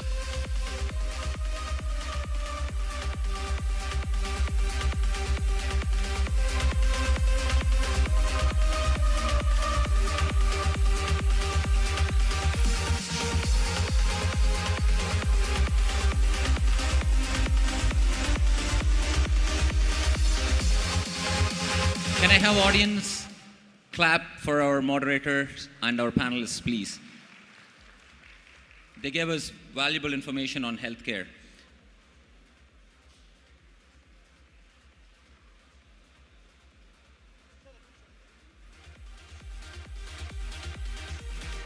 All the guests, front rows are empty, so if you don't mind coming and sitting in few of the front rows, we would appreciate it. All the guests who are sitting at the back can occupy the front rows because a lot of front rows are empty. Feel comfortable to switch from wherever you are onto the front seats, except the sofas.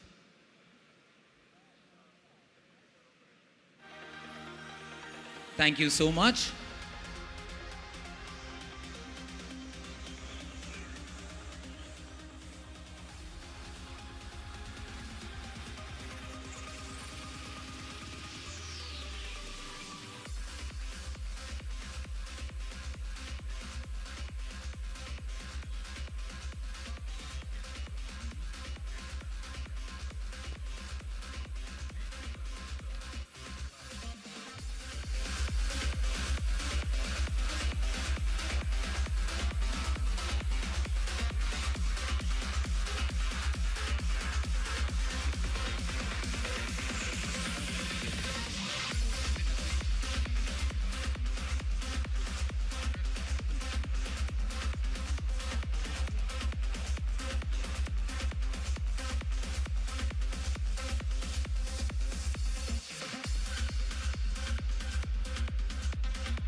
all the guests, if you didn't download the app, our Org4 app, Org, F-O-U-R, specially designed by our Catalyst team to give you insights of what's going on in this global conference yesterday and today, to know all the insights of where the panels and panel discussions are going and where the discussions and moderators and information about who's going to be the panelists of every panel.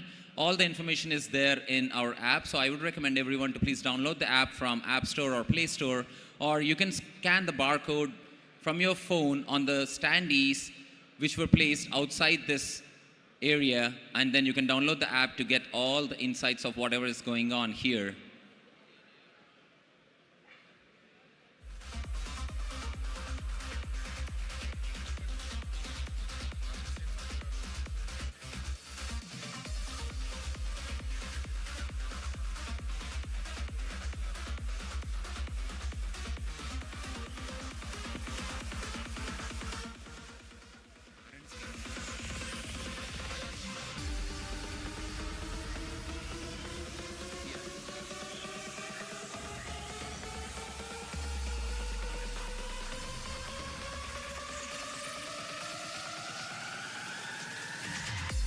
Can I please call upon stage R.N. Srinivas Garu, Chittoor MLA 2009, 2014 MLA and 2024 Tirupati MLA to be on stage, please.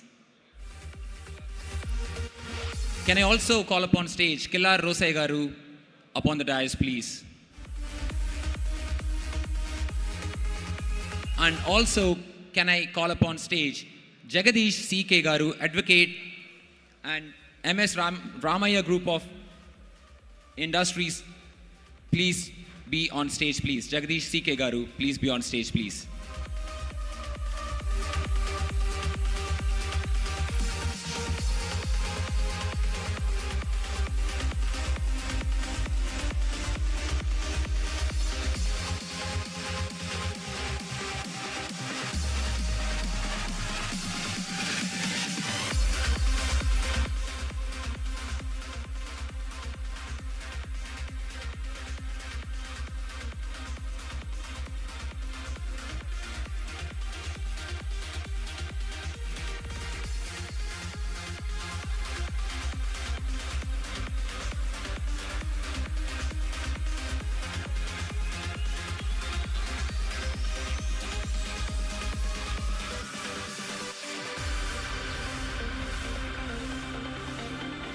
Can I call upon stage Kranti Baralpudi, daughter of Sri Mudragada Garu, onto the stage, please.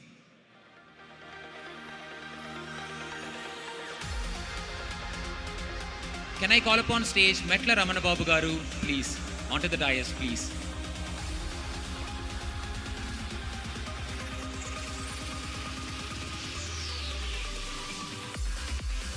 And I would request R.N. Srinivas Garu to give a quick 1-minute speech and addressing our Catalyst crowd.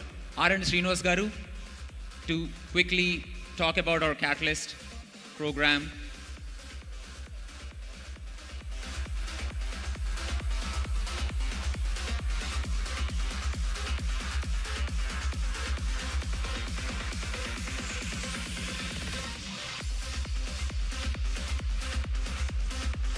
Can I call upon stage our Catalyst convener Sagar Lagasetti Garu to give up the bouquet, please? Sagar Garu, we would like to request you to be on stage to felicitate our honorable guests.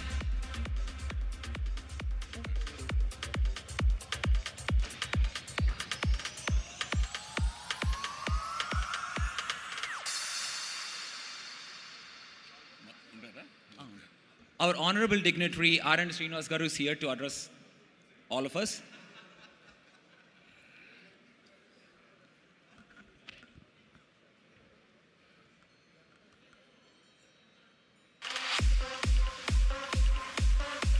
Om Namo Venkateshaya. My name is R.N. Srinivasulu. 2019 and 24 Chittoor MLA, district headquarter. Now Tirupati district headquarter, present 2024 Tirupati MLA. APTA కుటుంబ సభ్యులందరికీ పేరు పేరున హృదయపూర్వక నమస్కారాలు తెలియజేసుకుంటూ చాలా సంతోషంగా ఉంది. ఈరోజు మన ఉమ్మడి రాష్ట్రంలో ప్రధాన పట్టణం హైదరాబాదులో ఆప్తా సభ్యులు కుటుంబ సభ్యులు అందరూ కూడా కలిసి అన్ని రంగాల్లో నుంచి కూడా ఇక్కడ కలయికతో షేర్ చేసుకోవడం చాలా సంతోషం. ముఖ్యంగా Andhra Pradesh our beloved honourable chief minister Nara Chandrababu Naidu garu and our beloved deputy CM respected Shri Konidela Pavan Kalyan garu, వీరిద్దరు కూడా కలిసి దేశ ప్రధాని మోదీ గారి సహకారం తీసుకొని ఆంధ్ర రాష్ట్రం అభివృద్ధి చేయాలని ఒక దృక్పథంతో సంక్షేమం అభివృద్ధి రెండింటిని కూడా పరుగులు తీయిస్తున్నారు. అంతకంటే ముఖ్యంగా ఐటీ కారిడార్, ఇండస్ట్రియల్ పార్క్ అన్ని వసతుల్లో కలిసి ఫాస్ట్ ట్రాక్ ఏర్పాటు చేసుకొని ఆంధ్ర రాష్ట్రానికి మన దేశం నుంచి వెళ్ళి చాలామంది అక్కడ స్థిరపడి ఉన్నారు. వారి సహాయ సహకారాలతో ఐటీ కారిడార్ని అభివృద్ధి చేయాలని, ఇండస్ట్రీస్ని డెవలప్ చేయాలని, వాటికి ఒక ఫాస్ట్ ట్రాక్ కూడా ఏర్పాటు చేసి అన్ని వసతులు కల్పించి చేయడానికి సిద్ధంగా ఉన్నారు. ఇప్పుడు ఆప్తా మిత్రులు బంధువులందరూ కూడా ఆంధ్ర రాష్ట్రానికి రండి. అందులో ముఖ్యంగా తిరుపతి పట్టణం లార్డ్ బాలాజీ వెలసి ఉన్న నిలయం, అన్ని వసతులు తిరుపతి ఉన్నాయి. విజయవాడ, విశాఖపట్నం, తిరుపతి ఆంధ్ర రాష్ట్రానికి ఒక 3 ప్రదేశాలు ఒక హబ్గా ఏర్పాటు అవుతూ ఉంది. అందులో తిరుపతిలో కావాల్సిన ఫెసిలిటీస్ అన్నింటినీ కూడా కల్పించడానికి మన ముఖ్యమంత్రి గారి స్వస్థలం తిరుపతి. కొన్నిదల పవన్ కళ్యాణ్ గారి ఆశయాలతో తిరుపతి పట్టణంలో నేను ఎమ్మెల్యేగా కంటెస్ట్ చేయడం జరిగింది. రాయలసీమలోనే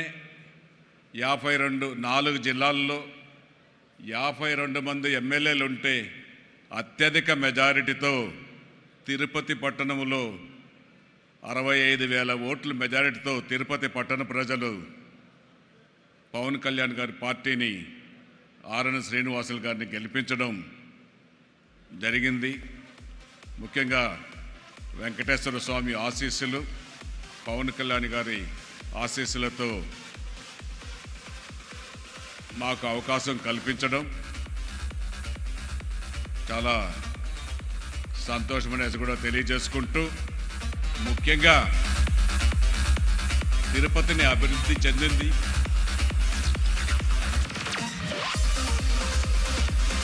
ఒక తిరుపతి ఒక ఆధ్యాత్మిక నగరం, ఒక హోలీ ప్లేస్. అక్కడ ఇండస్ట్రీస్, ఐటీ పార్కులకు కావాల్సిన సహాయ సహకారాలు ఒక ఎమ్మెల్యేగా నేను కూడా మీకు అందించడానికి మీ ముందు ఉంటాననేసి తెలియజేసుకుంటూ, ఈ ఆప్తా సభ్యులు, మిత్రులు, స్నేహితులు తిరుపతి పట్టణానికి వచ్చి ఇండస్ట్రీస్ నెలకొల్పాలని, ఐటీ పార్కులు నెలకొల్పాలని కోరుకుంటూ ఈ అవకాశం కల్పించిన ఆప్టా సభ్యులకు అందరికీ కూడా మరొకసారి కృతజ్ఞతలు ధన్యవాదాలు తెలియజేస్తున్నాను. Thank you so much, R.N. Srinivas Garu, for your wonderful speech.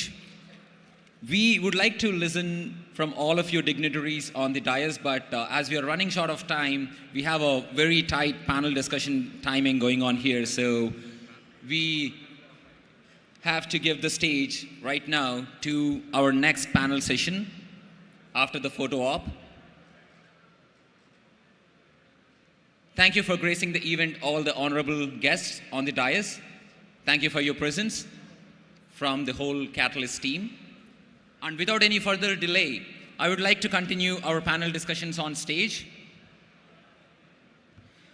I would like to invite our next panel discussion moderator, Murali Bukkapatnam Garu, onto the dais, please. Murali Bukkapatnam Garu, Worksea Technologies, onto the dais and introduce the topic and the panel members and continue the panel discussion on the main stage, please.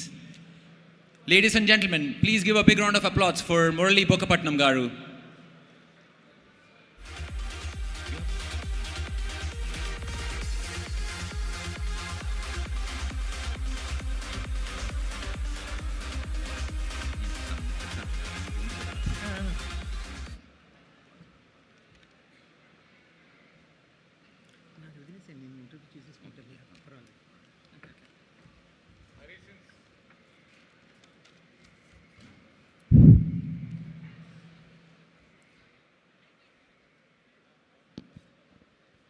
Good afternoon, everyone. I hope everybody had a good lunch.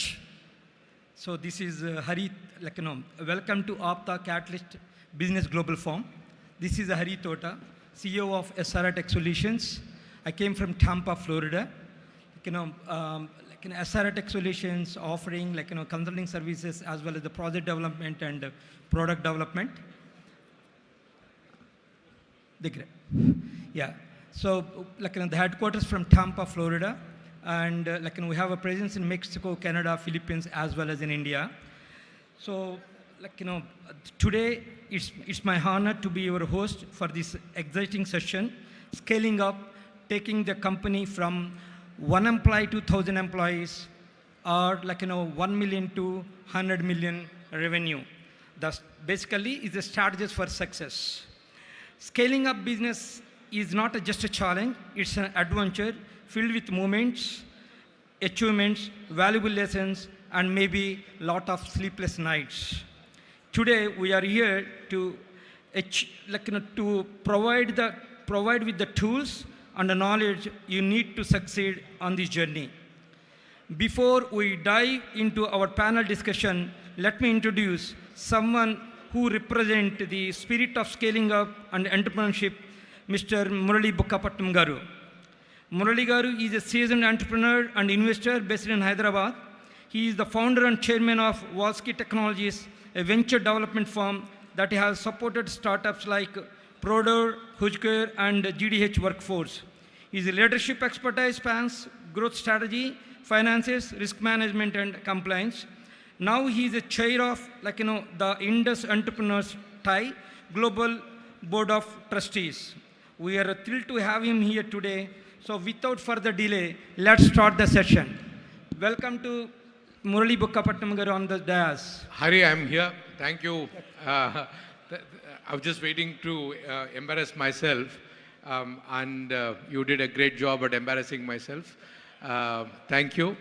Sorry, sir, I didn't see you. No, please. May I request Srini Baireddy, Bhaskar, and Suresh Ghatamreddy to please join me on the stage. I will do the, come. Ask them to put, can we have one more chair? I've requested Hari also to join us on the panel. And bit of a housekeeping as a moderator, may I request all the dignitaries who are in the front row, if you can take seats, I would really appreciate it. Prashant, it is good. It's good. Thank you. Yeah. We are waiting for one more chair, Prashant, so that Hari also can join. Hari, while we wait for the chair, I'll just...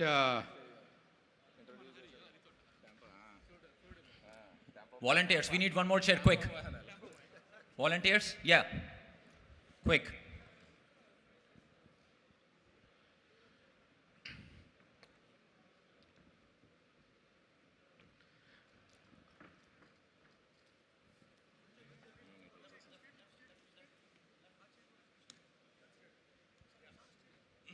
Come, Hari. Welcome. Thank you for joining us at the last minute and obliging my personal request. It's so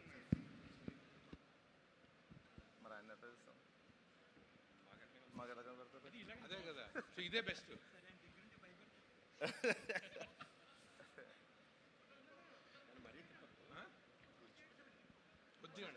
చాలా Sorry, while the directors are working to make sure that I get a good profile picture, but I do want to tell them that I'm married. I'm happily married, if I may add, and I have 2 kids. So the profile pictures might not be of that help. So I'm absolutely delighted. So this is what I call as a graveyard panel, Ande. So lunch, before lunch, after lunch, but I think we need to do our best to keep whoever the audience left engaged, right?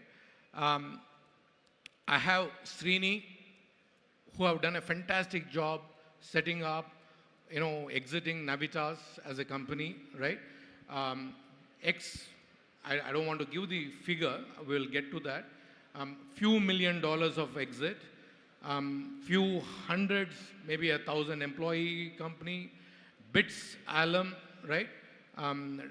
Been on several boards, including Virginia Commonwealth, Asian Chamber of Commerce. So you have multiple accomplishments, but something which I am deeply proud of the fact is that you are a Washington, D.C. chapter president, right? Suresh, you are an extremely seasoned entrepreneur. I just heard that you have 17 companies to your name.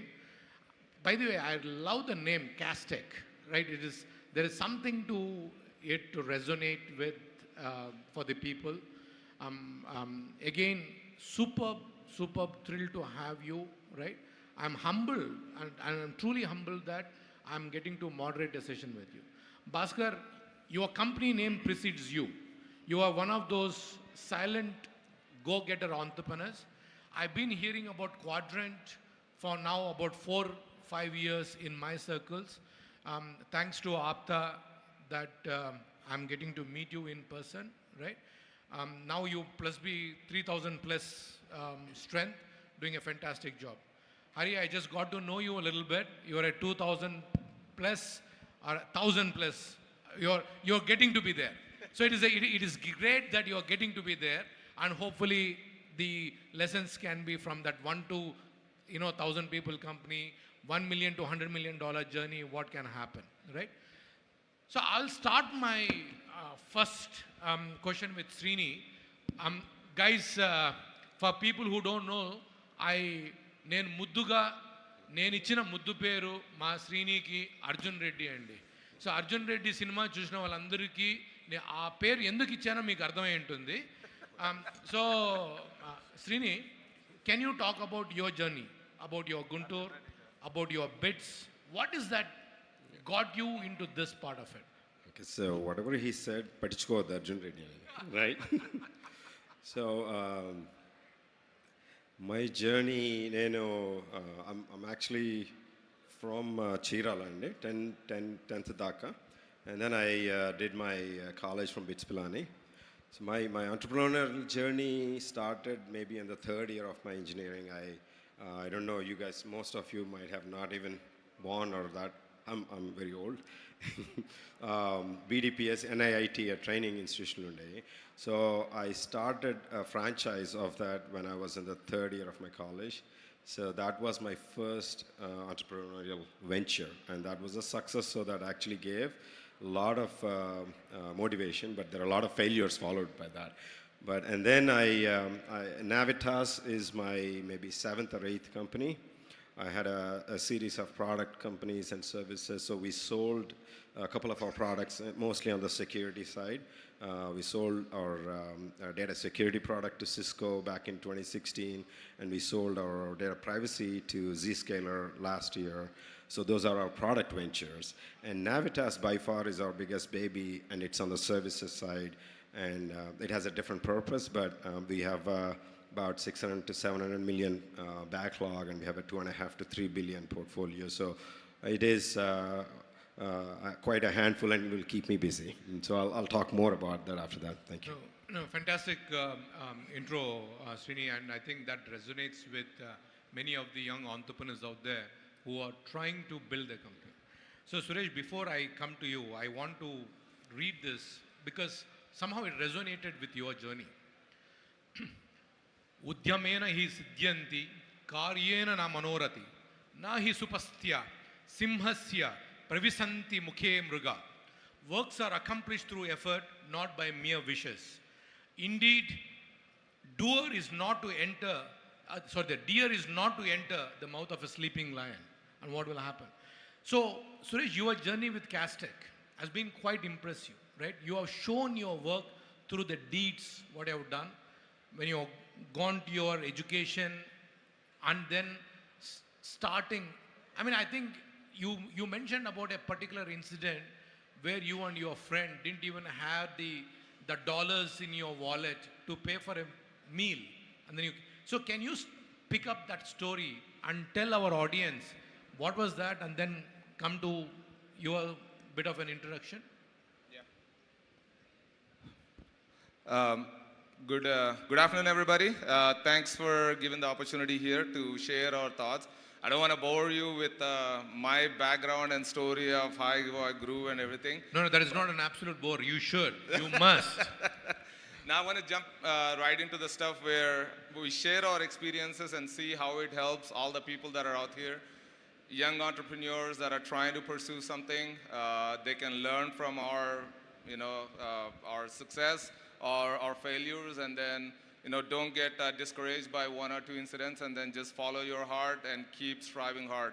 Like some of the people that have said earlier, there is no shortcut to success.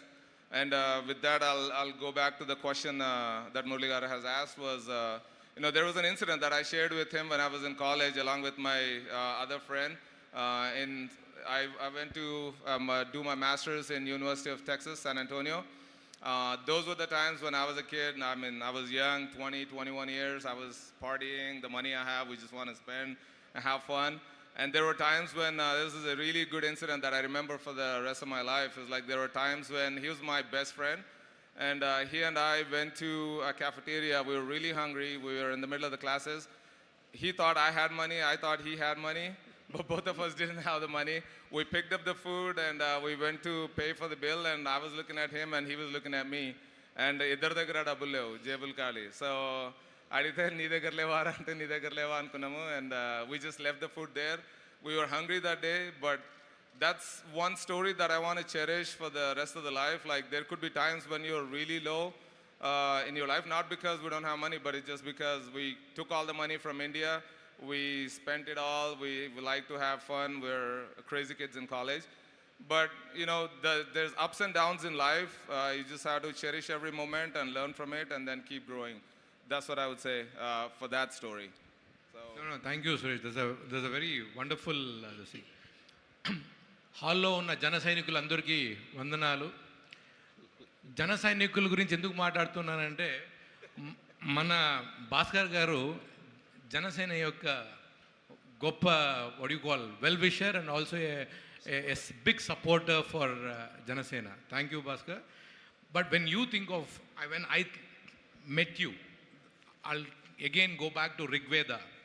There is one particular statement, Ano Badra Krattavyo Yantu Viswataha. As we gather here to innovate on a global scale, let all the noble thoughts come to us from every side, right? For some reason, this particular phrase stuck to me when I met you and was discussing with you. You look like a guy who seemed to take that energy from everywhere and try to, create a value to it, right? So can you give a little bit of insights into your life? Hello. Thank you, Murli Garu. First of all, thank you for being accepting me in this panel for APTA Katalyst and Ramesh Garu and team. ఇది చూస్తుంటే ఏంటంటే first of all I talk about APTA catalyst. ఇది ఒక ఫ్యామిలీలా ఉంది. ఎందుకంటే I feel so happy the energy. అంటే మన ఆప్తాలో ఇంతమంది, మన కమ్యూనిటీలో ఇంతమంది బిజినెస్ చేస్తూ ఇంత పెద్ద పెద్ద బిజినెస్ చేస్తారంటే ఇట్స్ లైక్ మన ఫ్యామిలీలో మన బ్రదర్స్ సిస్టర్స్ చేసుకుంటే ఎంత హ్యాపీగా ఉంటుందో అంత హ్యాపీగా ఉంది నాకు. సో డెఫినెట్గా first of all congratulations to all our community members. Coming to my story, Murali garu, I came from Bhimavaram. I'm basically from Bhimavaram. మా ఫాదర్ది రాజమండ్రి, మదర్ది భీమవరం. బట్ భీమవరంలో ఎక్కువ పుట్టి పెరిగాను. సో అందువల్ల భీమవరం అని చెప్తాను. సో భీమవరంలో I did my intermediate. After that I move to Hyderabad. So definitely that turn my life. ఎందుకంటే ఇంజనీరింగ్ సిపేట్లో చేశాను. సో అప్పటి వరకు తెలుగు మీడియంలో చదువుకుని వచ్చాను. సో నాకు పెద్దగా ఇంగ్లీష్ వచ్చేది కాదు. So it's difficult to cope up suddenly going to engineering with English. So somehow I'm able to buy heart and things and then able to finish the jobs. But it's a civil engineering. I'm not that much passionate about civil engineering at that time because of my financial situation. I have to complete that. And I completed my engineering in 97. That's where IT started booming. So then I want to get into that area. IT side ellalani anukunnanu. So luckily one of my best friend took me to an institute where his friend started and asked me to join there. So I joined as an Oracle course. So somehow I connected to Oracle SQL and PL SQL and then started learning it. So institute la time emedante it's very difficult to get a time to practice. So nenem chesavandi, I used to stay there for a whole night. By 9-10 all people used to go. So I used to stay after 10 until 2 or 3 and used to practice like anything and then go home around 5 and then come back by 7. So ఈ passion చూసి and my hard work చూసి they offered me job there like as a lab faculty because civil engineering చేసి నాకేం job రాలేదు. So then within 2 months I got a job, lab faculty. So like started with 1,500 rupees. That's a huge at the time for me. And then after 2-3 months of doing lab faculty, they asked me, can you start a Kukatapalli branch for us? Because they have been observing me and then trust and then hard work and passion. So then I started that. That's my first business. The reason why I'm telling this story is that's my first business opportunity. I got it. So since then, I want to continually do the business, but because of family situation, all those things, my father told me, we are a middle class family. First of all, you have to get married. So first you get into a job in a good company. Getting a job in company like Wipro, I think is easy at that time because I'm already teaching thousands of kids. So I got a job. I'm a father boy, so whatever he says, I always obey. And I got a job, and I got married, and then I moved to US. I joined Microsoft there as a full-time employee. But that entrepreneur thought is still there in my brain that I want to definitely start my own company there. But it took some time because I want to get a green card. So I got my green card, I bought my home. In 2012, I finished all my responsibilities. I kept 100K aside, and then I started my business with my other 2 friends. That's where definitely, it's a huge, big decision because I have family, kids, education. It's not that easy. But definitely I took that, the big decision and started getting into business. So luckily, because of my reputation or my brand and my hard work and passion, I was able to get very quick contracts and able to start my business in 2012 and 13 time frame. So now we are around 3,000 people across globe in 10 countries. And we have recently opened our offshore development center in Warangal with a 50,000 square feet office. Thank you, Murli garu. No, that is an incredible journey. I think that requires a round of applause from all of us there. Hari, no, Hari, when I met you, I just met you this morning when I was about to give my keynote.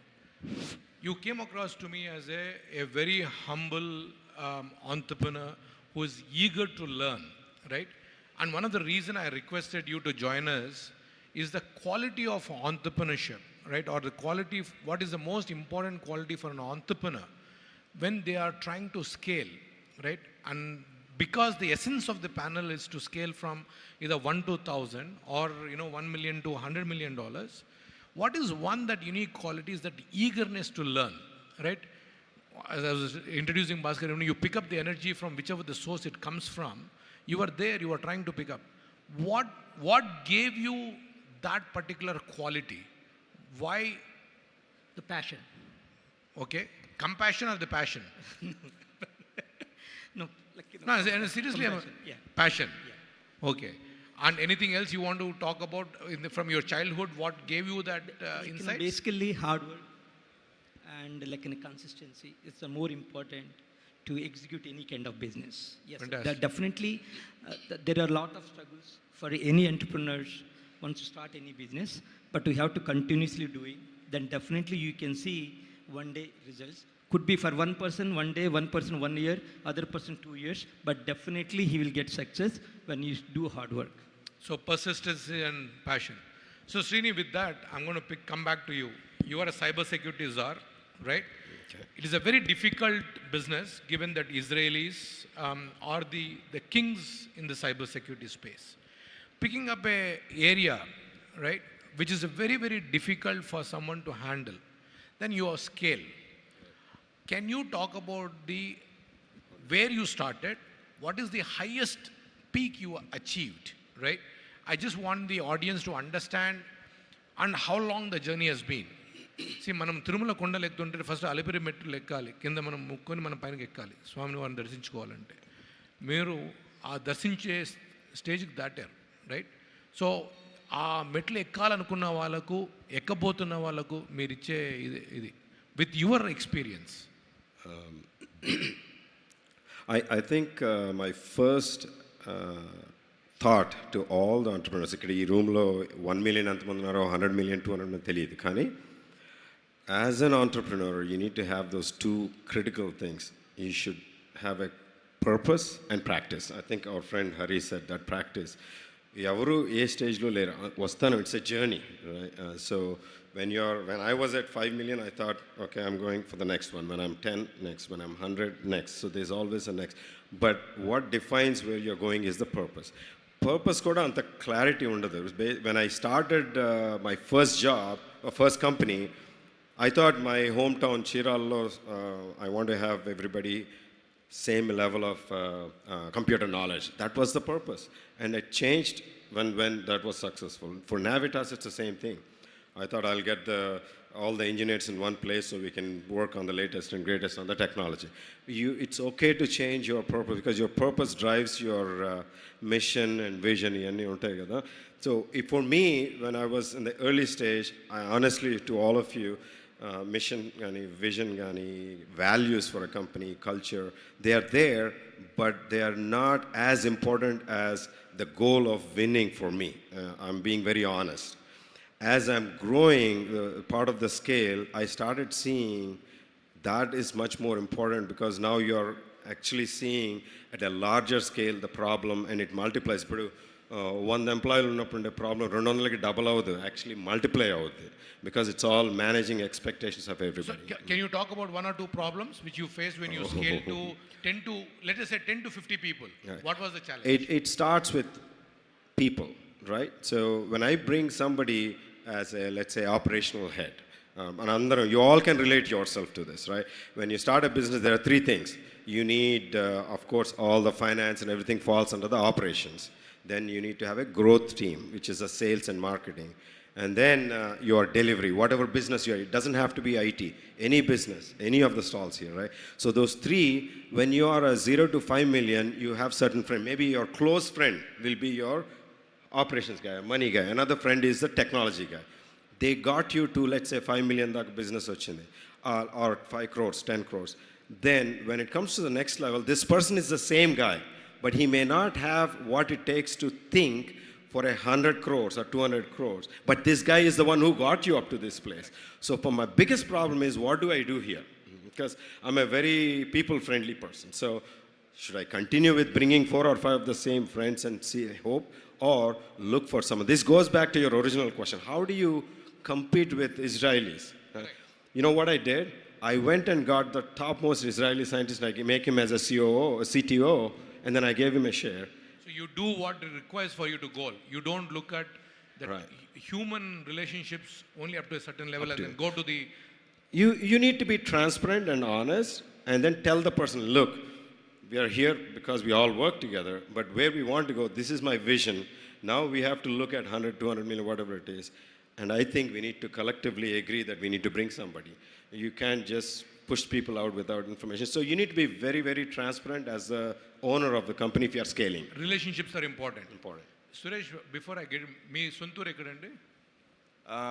Mummy మదర్ది ఫాదర్ది father is Kapavaram Anaparthi అనే దగ్గర చిన్న ఊరు, మదర్ది నేమము కాకినాడ దగ్గర చిన్న ఊరు. Both are from East Godavari district, but I was raised... No, the reason I asked that question is, మీరందరూ ఒకటి తెలుసుకోవాల్సింది ఏంటంటే, ఇక్కడ ఉన్న స్టేజ్ మీద ఉన్న ప్రతి ఒక్కరము చిన్న ఊర్ల నుంచి వచ్చిన వాళ్ళం.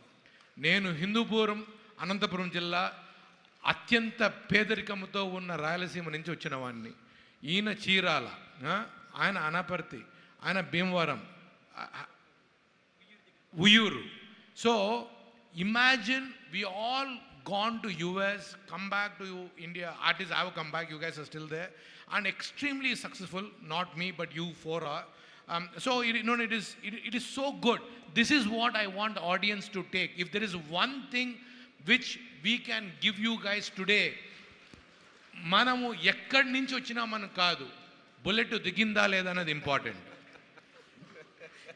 So Suresh, going back to the question which Mana Srini was talking about, human relations are very important. And you were telling me that you do something very, very unique in your organization to maintain that human relation and empowering them to become entrepreneurs and make them successful. Can you talk about that? Yeah, absolutely. And I relate with Srini how we started the journey. Initially, when we started చేసినప్పుడు, we had friends and family members where they helped us grow to a certain level. And after that, I always tell the entrepreneurs, like, take a step back. At every stage, don't get yourselves stuck in the weeds. Like, day-to-day operations నడుస్తూనే ఉంటాయి ప్రతిరోజు. దానిలో వెళ్ళి మనం రోజు I give this example. I want to start with this. Is like, ఒక building కట్టేటప్పుడు మనం కింద ఉన్న కన్నాలు అవి పూడుస్తూ ఉన్నామంటే we never go and build a tall building. కిందే ఉండిపోతాం, అక్కడే ఒకటి కన్నాలు పూడ్చుకుంటా. You always have to look at it. Is it my time is worth in this place, in కన్నాలు పూడ్చుకోవడంలో నా టైము ఇంపార్టెంటా, లేకపోతే నేను పెద్ద బిల్డింగ్ కట్టుకుంటే వెళ్ళాలా అని చెప్పి. You put the right people in that place that are accountable and trustworthy, and give him all the rights, trust them, give them all the full power. అంతేగాని వాడిని అక్కడ పెట్టి మళ్ళీ రోజు వాడిని మనం పీకుతా ఉన్నామంటే, వాడిని లాగుతూ ఉన్నామంటే వాడు చేయలేడు అదే పని. సో మీకు నమ్మకమైన వాళ్ళని choose the right guy, put him in that spot, and that's the least worry for you. You go on building the empire, and then that's what you're focused on, that's what your energy is. And coming back to your question, what we did different in our organization, I think I can relate it to, like, I haven't seen a lot of the organizations. One of the things that we did with our employees that have been with us for a long time, that are trustworthy, credible, they've been sweating for us, sitting day and night for us, and helped us in the growth of the company. I believed in, like, not just leaving them as employees. వాళ్ళు ఎల్లకాలం మనకి employees లాగా 5 ఏళ్ళు చేస్తారు, 10 ఏళ్ళు చేస్తారు. తర్వాత you have to look at not only scaling of your organization and yourself, you have to look at scaling of all of your employees as well. వాళ్ళకి నెక్స్ట్ గ్రోత్ ఏంటి, వాళ్ళకి నెక్స్ట్ స్టెప్ ఏంటి అని. ఎవెన్చువల్లీ ఏమవుతుందంటే, at some point వాళ్ళు మీ కింద ఉండిపోతారు, ఇంకా అక్కడే ఆగిపోతారు, or he will go and start his own company. So there's two problems that you're solving there. One is, if you make them a partner in your organization, as you are growing, we scaled up, like today we have about 17 IT companies ఉన్నాయి. We're global organization, Canada, Colombia, US is the headquarters, Dubai, India. And not only just in the IT, but we have a lot of companies in real estate and insurance agency, insurance brokerage firm, title company. There's a number of companies that we have. But at each place, we cannot be everywhere. But you need to have those people that are working with you all these years. వాళ్ళకి కొంచెం partnership అది ఇచ్చి మీరు run చేస్తారు అనుకోండి. You invest in them, you make them a partner. They will put their heart and soul in it and becomes a part of the family and part of the group, and then you reach much bigger height. Join hands together. Like they say, right? If you want to run faster, you go by yourself. If you want to run longer, go with the team. That's how you have to work together. No, Suresh, that is a superb message, right? When you are trying to run longer, you take a team along, and 10 into 0 or 1000 into 0 is a 0. But when you do a 10 into 1000, right, that becomes 10,000. And I think you got a great formula working for you. And I'm sure a lot of people will come and approach you, this thing. Ninna, I was listening to one of the panelists, and I'm going a little digressing from it. Sunita Garani, film actress, maybe I think she will also approach you for some role. You remind me of this thing. So with that side compliment, Bhaskar Garu, you are a person who have seen, people. You worked in a IT lab, come up step by step, right? Human relations are very important, as Srini said, Suresh said, right? How did you manage and how did you build a 3,000 people company today, right? And you are in multi-geographies, multi-disciplines, and you're able to, get to I'm absolutely proud of the fact that today you have 3,000 people, this thing. Can you give us the revenue numbers and how this journey started? What are if you can address 2 challenges, greatest challenges that got you into the 3,000, and then I want you also tell what is your next goal. First, I'll answer the last question and the goal. Basically, we are around 150 million currently. Our goal is to $1 billion company, like in terms of valuation or revenue. We are working towards that.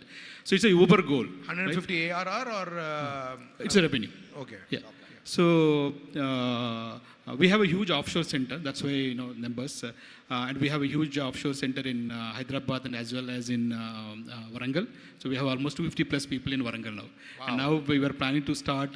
Yesterday I was meeting. I was in Bhimavaram doing some iCamp on my father's name, and I met local MLAs and MPs. They asked me to start in Bhimavaram. I have a passion to start in Bhimavaram also. Ma Hindupuram lo kuda start cheyandi sir. Mem Rayalaseema pedavallam.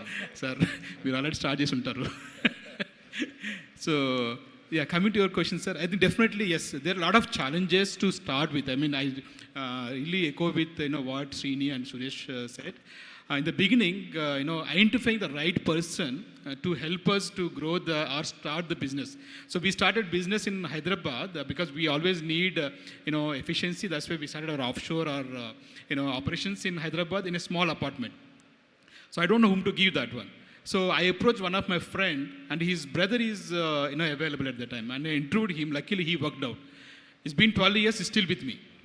And Srini was saying one thing, like it's very difficult to take them with us in our journey. Sometimes they're stuck in some mind space that maybe this is my role, this is what I can do. But that's where I'm really good at, planting that growth mindset in their thing and helping them and understanding the vision, like what is my vision. How do you find that? What is your recipe to, మనం ఒకరిని చూడాలంటే ఈ food taste చేస్తాం బాగుందా లేదు మీరు ఎట్లా how are you identifying this is the person who is going to work out for me? I think that is what they want to know. No, definitely. I mean, it's not that easy, and I want to be honest. So చూడగానే చెప్పడానికి అంత దొరకదు కష్టము. So after sailing like couple of years మనం we have to try. My goal is like every week I do around 5 to 6 interviews. Wow. Whether I need or not, I'll do interviews. The reason is we don't know whom will work out or in the future. So I am creating pipeline for me and for my team for future.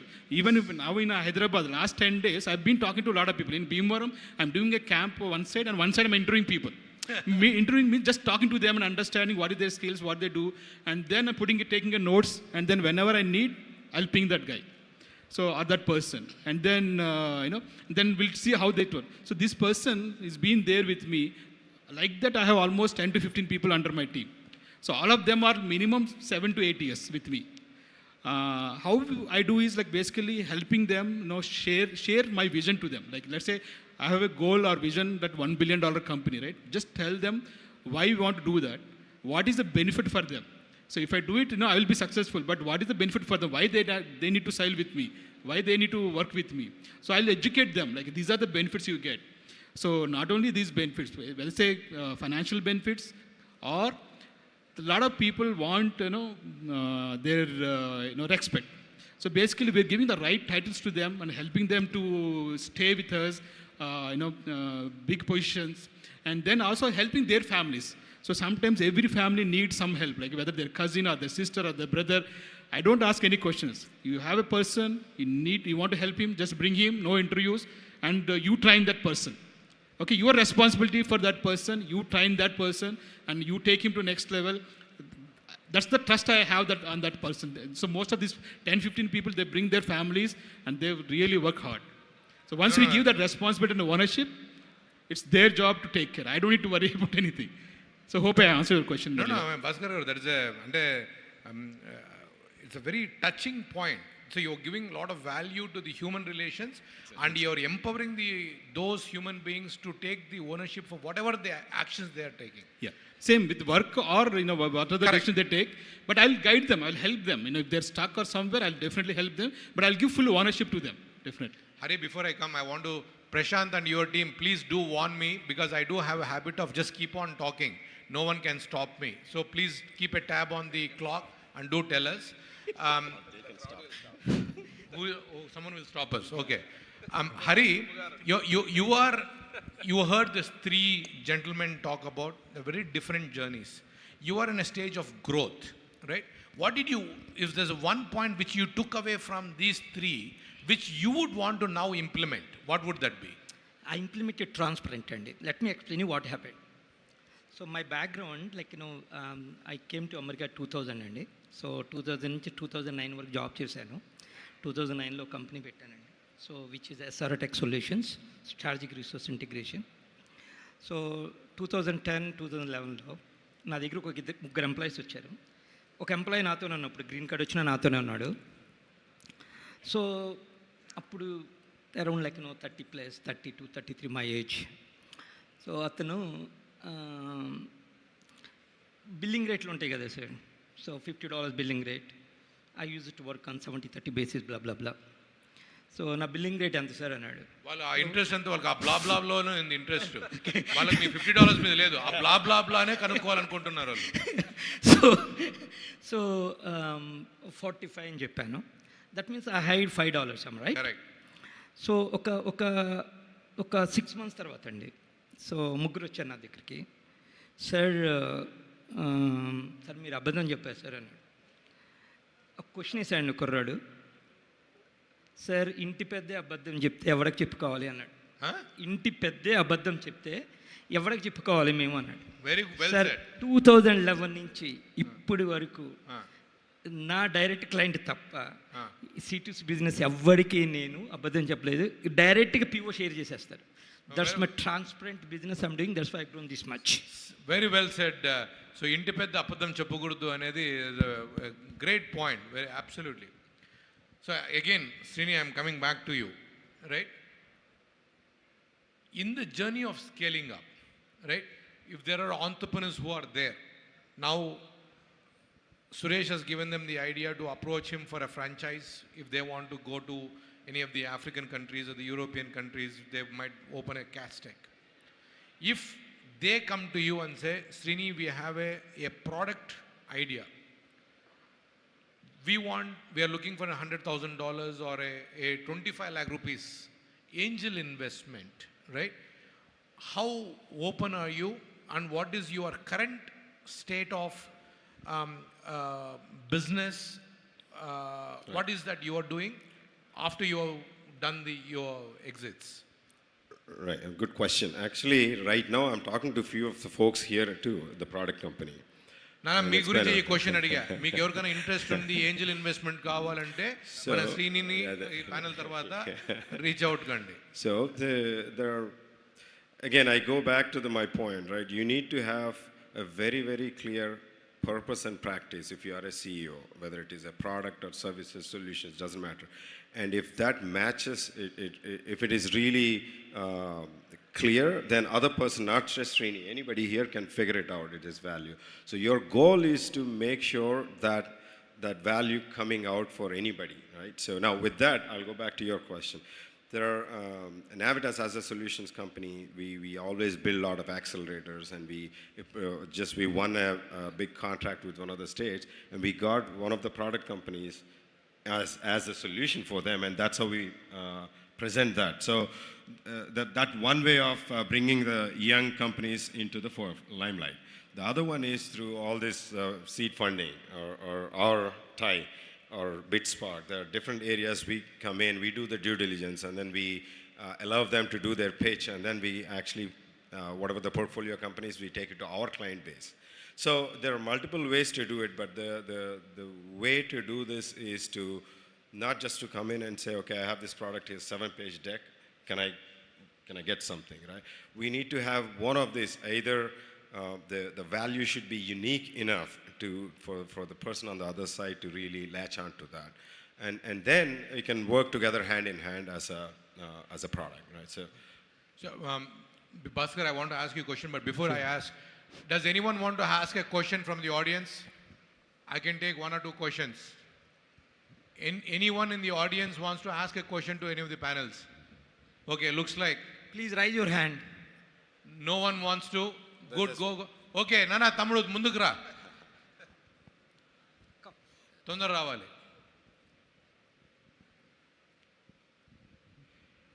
But it has to be a question, no suggestions, nothing. You have to be very crisp, otherwise I will cut you off. I'm very, very rude in that manner. Sure. Yeah. So generally, a small entrepreneur starts his business with bootstrapping. So when we talk about scaling, it is becoming very hard these days to scale up and to raise funding, to get connects, or something like this. So what is the better suggestion you have budding entrepreneurs like me?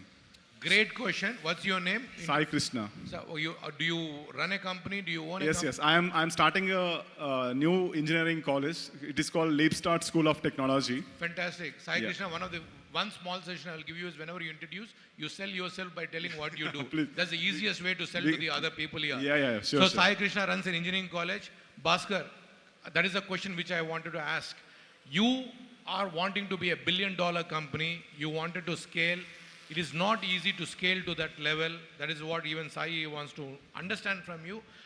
Are you planning to do an organic growth? Your journey has been for 12 years now. You reached a 3,000 people company.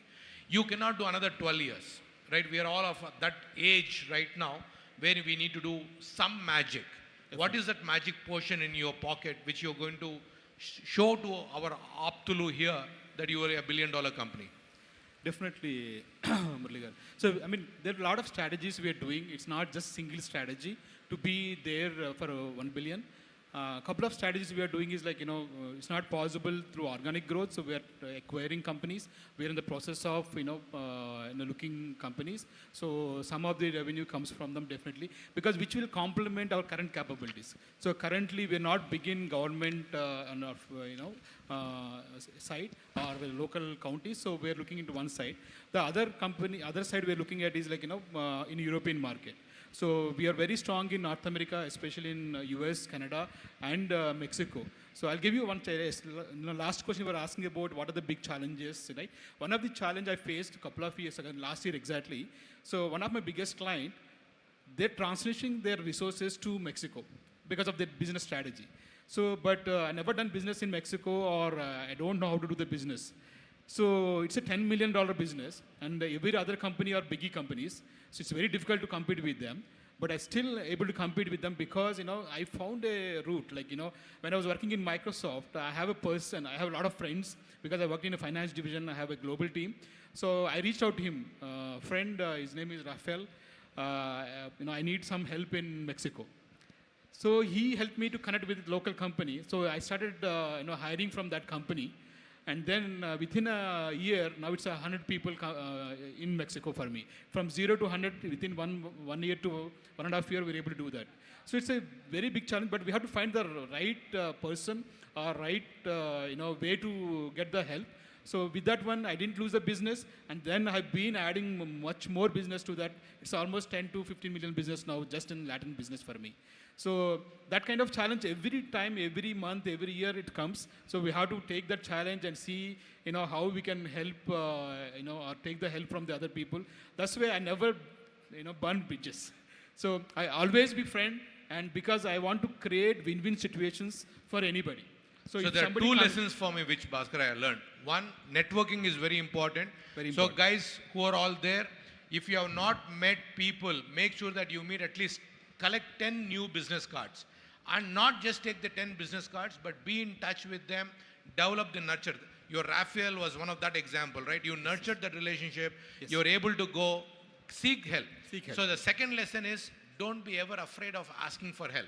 Definitely. మొహమాటం లేకుండా సిగ్గు లేకుండా సిగ్గు పడకుండా help అడగండి అని. Okay, so for entrepreneur సిగ్గు లేకుండా, కొద్దిగా మొహమాటం ఉన్న వాళ్ళకు సిగ్గు పడకుండా. I'll tell you one more thing, Murli. సిగ్గు పడకుండా అంటే ఎందుకంటే we are all it's not just a single person, right? So for me, like I have 3,000 people, and 3,000 multiplied by 4 or 5, almost 15,000 people depending on my company. If you look at their families, right? If I started getting lazy, or if I started hesitating to ask help, it's not only impacting myself, I'm impacting the 3,000 people or 15,000 family members. So that's why I don't hesitate to ask help. I don't hesitate to introduce myself, and see wherever we need help, we'll take help each other. Yeah, I know he's breathing down on my neck. I'm going to ask one last question to, should we ask? Yeah, please. So Suresh, go ahead and answer that question. So I can, sorry, I forgot your name. Sai Krishna. Sai Krishna. Who runs an engineering college. Yeah. So I'll tell you one simple example, and this is why we do bootstrapping, because we all came from bootstrapping, right? Last 12 years, 13 years, and we started multiple companies from bootstrapping, right? Whether it's technology company, product-based company, you always choose the first thing ఏది చూస్తారంటే మేము start చేసింది the easiest way to get started for us. I'm just telling you, I don't know the education industry, but at least I want to give you my example in the IT side, how we built it up, so it could relate to you, and it can take you can take that suggestion, right? Main start chesinదంటే you always look at what is the best way to make money first. Anything you want to do, you might have a passion to build 100 colleges or 1,000 colleges or go all over India, whatever. But you start off with to build that capital or bring that capital in, first you need to prove yourself. Start off with first one start cheyandi. Put your heart and soul into it. You have to monitor it very closely. You cannot just leave the first one. You cannot leave it to anybody and let it run with it, right? And then you're going to suffer later on. And by the time 6 months later, you realize that something is going down, then you cannot pull it back. It's hard to pull it back. So stick yourselves, put your heart and soul into it in the first 1 year. Today, the networking and the conferences that you're meeting, the places that we come to right now, you have number of investors that are ready to invest in a racehorse. Like if you're a racehorse, you proved yourself. 1 year later, you come back here and you say that I established this college. I have 5,000 students, now 1,000 students, and this is the profit that I'm making. I want to scale this up to the next level. You have number of investors that are ready to help you, and then give all the suggestions that you need to scale up. So just want to say that. So before we close, I want to thank Srini, Suresh, and Bhaskar and Hari for joining it. Give me 1 second, Hari. I know you want to say something. They are going to be here. I'm on behalf of them. I'm requesting you 3 gentlemen to give maybe at least 2-3 of the entrepreneurs 10-15 minutes of quality time, so that they understand the challenges which you've gone through. For all the young entrepreneurs, మీ తరపున నా request మీరు విన్నారు. So do reach out to them, spend 15 minutes, have a conversation. Probably I might not have answered all the questions or all the concerns which you have. Nana, just take it offline, because he's already breathing down my neck. మీరు వాళ్ళు బయటకు వచ్చిన తర్వాత అడిగి మాట్లాడండి. Yeah, I know, that's what I'm saying. Can you, okay, since you're a lady and a woman entrepreneur, I will give you an opportunity. Can I? Sorry, I know I'm exceeding my limit. Quickly I will do it. The answer has to be Srini. Oh. Nana, please go ahead. Hi, nenu Srija Haridas. So nenu zero నుంచి 2 million revenue చేశాను last 4 yearsలో. Big round of applause. This is an incredible thing. So నా question ఏంటంటే మన దగ్గర ఉన్న ఎంప్లాయీస్ని వాళ్ళని satisfy చేయడానికి ఎలానో మనం ఇన్సెంటివ్స్ ఇస్తున్నాం, శాలరీస్ ఇస్తున్నాం. దాంతోపాటు వాళ్ళు మనతో లాంగ్గా ఉండాలి అంటే మనం ఇంకా ఎలాంటి ఆపర్చునిటీస్ వాళ్ళకి ఇవ్వచ్చు, అదొక క్వశ్చన్. ఇంకోటి ఏంటంటే మన దగ్గర క్లయింట్స్ ఉంటారు. సో క్లయింట్స్కి మనం ఎంప్లాయీస్ని సెండ్ చేయడానికి మనతో పాటు చాలామంది సెండ్ చేస్తుంటారు. సో మనము అంటే మనం ఎలా యూనిక్గా ఉండాలి. సో అది second question. No, both are great questions, and I think, sorry, I'm not stealing your thunder, but I think you guys have answered that question in multiple different formats in the last 1 hour. Srija, I would request you to reach out to them after the panel. They did answer those questions, so hence I'm not this thing. And before I get off the stage, I do want to, in the morning when I thank my good friend Subbu was not there. Subbu, thanks for your friendship since 2009. Really appreciate, and thank you for reconnecting me with APTA. Thank you guys. Thank you APTA. Na kotta APTalu naaku parchayam chesindanuku. I'm very, very grateful. All the best in your journey. I hope I've done a decent job, Hari. Thank you. Thank you. Thank you so much, guys. I request all of you to stay on the dais, please. Thank you very much, Murali garu. Really appreciate it. I request all of you to stay on the dais, please. I request Anil Varisetti garu, Dr. Vinay Punjala garu, Rajesh Anakam garu, and Satyanyarayana Bolisetti garu to be on the dais to felicitate our panelists and moderator. It's a wonderful, enlightening discussion on how to strategize our investments and how to scale them and grow them. So I think a lot of entrepreneurs over here can learn a lot from this discussion. If anyone want to listen to these discussions, they're also available online, recorded, and available for you to watch them, learn from them any point of time. You can just get online and do that. And after this, we will be moving on with our panel discussions. Exciting panel discussions are going on here on the main stage. And apart from the main stage panel discussions, we have several different panel discussions going on in every other breakout room. And I just came to know that in breakout room 1, digital era panel discussion is going to kickstart. So if anyone here is interested to be in social media or in the digital market, either it be TV, cinema, or social media, it's the time for you to listen to the digital era panel discussion which is going on in break room 1.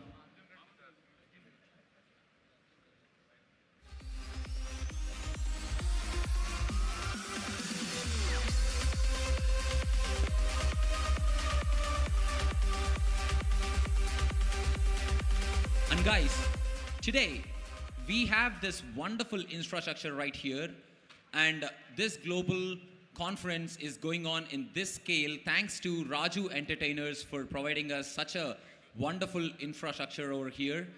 Thank you, Raju Garu, for your support and for all the advanced technology which you have provided to take our conference global. Thank you, Raju Garu.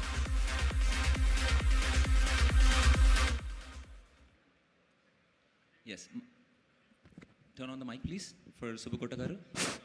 Hello. On this great occasion, I want to share a great news. My friend Murali Bukkipatnam, whom I know for a long, long time, happened to elected as the TIE chairman for all the entrepreneur organization called TIE with the 64 branches. A big round of applause. He is one of us. Very proud moment for us to share this victory for him. He worked hard all these years. He was chosen as the leader. By outside, all the non-Telugu, non-Indian people honored him with the title. He is the chairman for that. Thank you. Thank you all. Thank you, Subbu Garu. Thank you. We are honored to do that. Thank you, dignitaries, for your valuable information. And I think so many entrepreneurs over here, you have given them an opportunity to connect with you after this session. So that's the main motto. So a lot of the entrepreneurs who are here who wants to scale their revenue will be connecting with you from now on. Thank you so much for giving them the time and space to connect with you and to learn more insights on how to scale their revenue. Thank you, dignitaries. Thank you. Without any further delay, I would like to continue with our next panel discussion. I would like to invite upon stage Mr. Madan Lolugu Garu, an entrepreneur from the semiconductor industry and the founder of Adapt Chip IT, to moderate our next panel discussion. On to the dais, please. Madan Garu, we request you to be here on the dais to conduct the next panel discussion.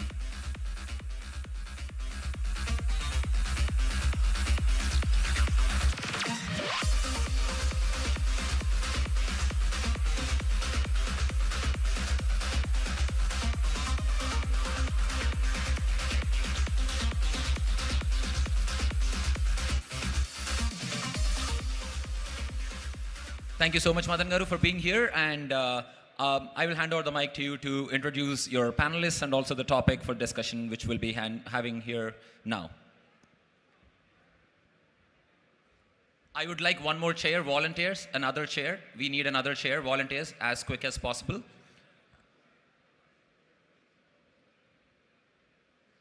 Yeah, good afternoon, everyone.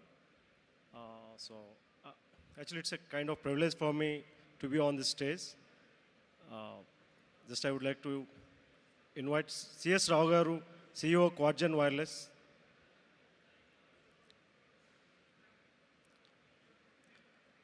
Sir C.S. Rao Garu.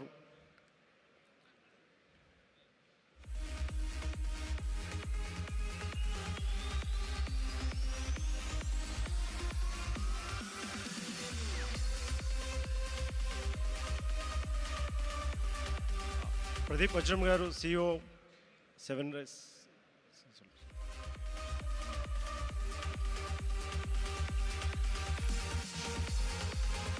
Venkat Simhadri Garu.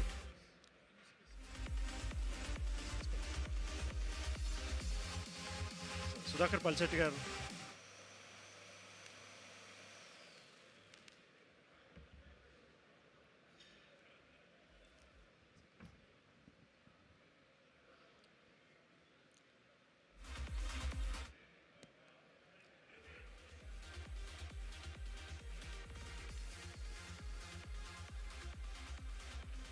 Once again, good afternoon, everyone. So, Sanjay will be in 5 minutes. He is on.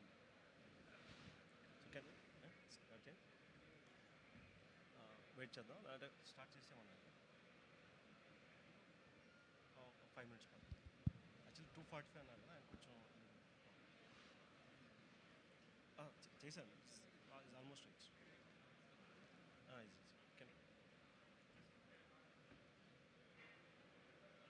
Yeah.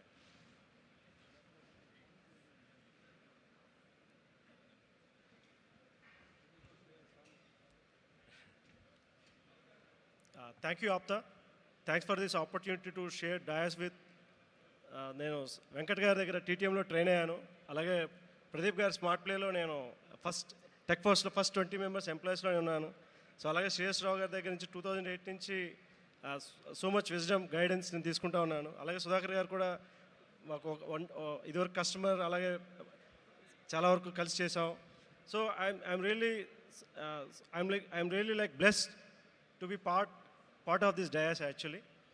So I want Sanjay Kamtam గారు.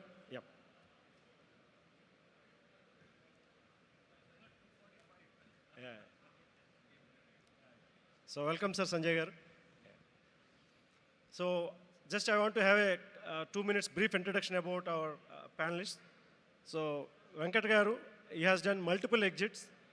So నాకు తెలిసి చాలా వరకు VLSIలో PD అంటే వెంకట్ గారు గుర్తుకొస్తారు, because TTM is his training institute. He generated thousands of engineers in this market.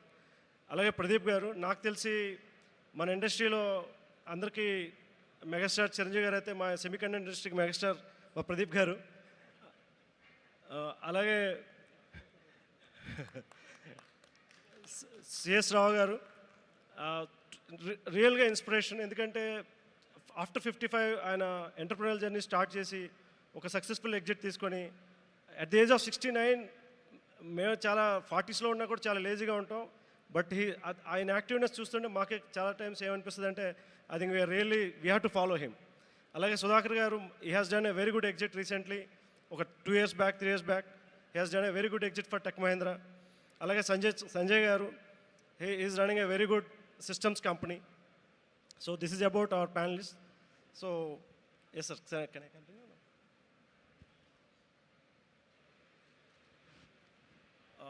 Yeah, moreover actually, so most of them probably semiconductor ante edo rocket science la anukuntaru, but just want to have a one word. So out of top 10 most valued companies lo except one company, all 9 companies are tech companies. All the 9 tech companies, in one or other way, they are running by this semiconductor industry, including Apple, Tesla, or even Nvidia, even Google, whoever it may be, mostly driven by chip industry, which is semiconductor industry. And of course, the 10th one, which is providing only chips for all these another 9 companies, which is TSMC. Again, it's a more than $1 trillion valuation company. Yeah. So, Sir Pradeep Garu, in last 2-3 decades-lo, Indian semiconductor ecosystem etla develop ayindi. So, what is the me opinion, sir? First of all, thank you for comparing me to such a great personality. Thank you again. Inkevanna unte manchiga cheppandi. So, anyway, see, I think I've started in 1994. When Indian semiconductor industry did not even exist. So from there, where we are today, 30 plus years later, tremendous changes happened.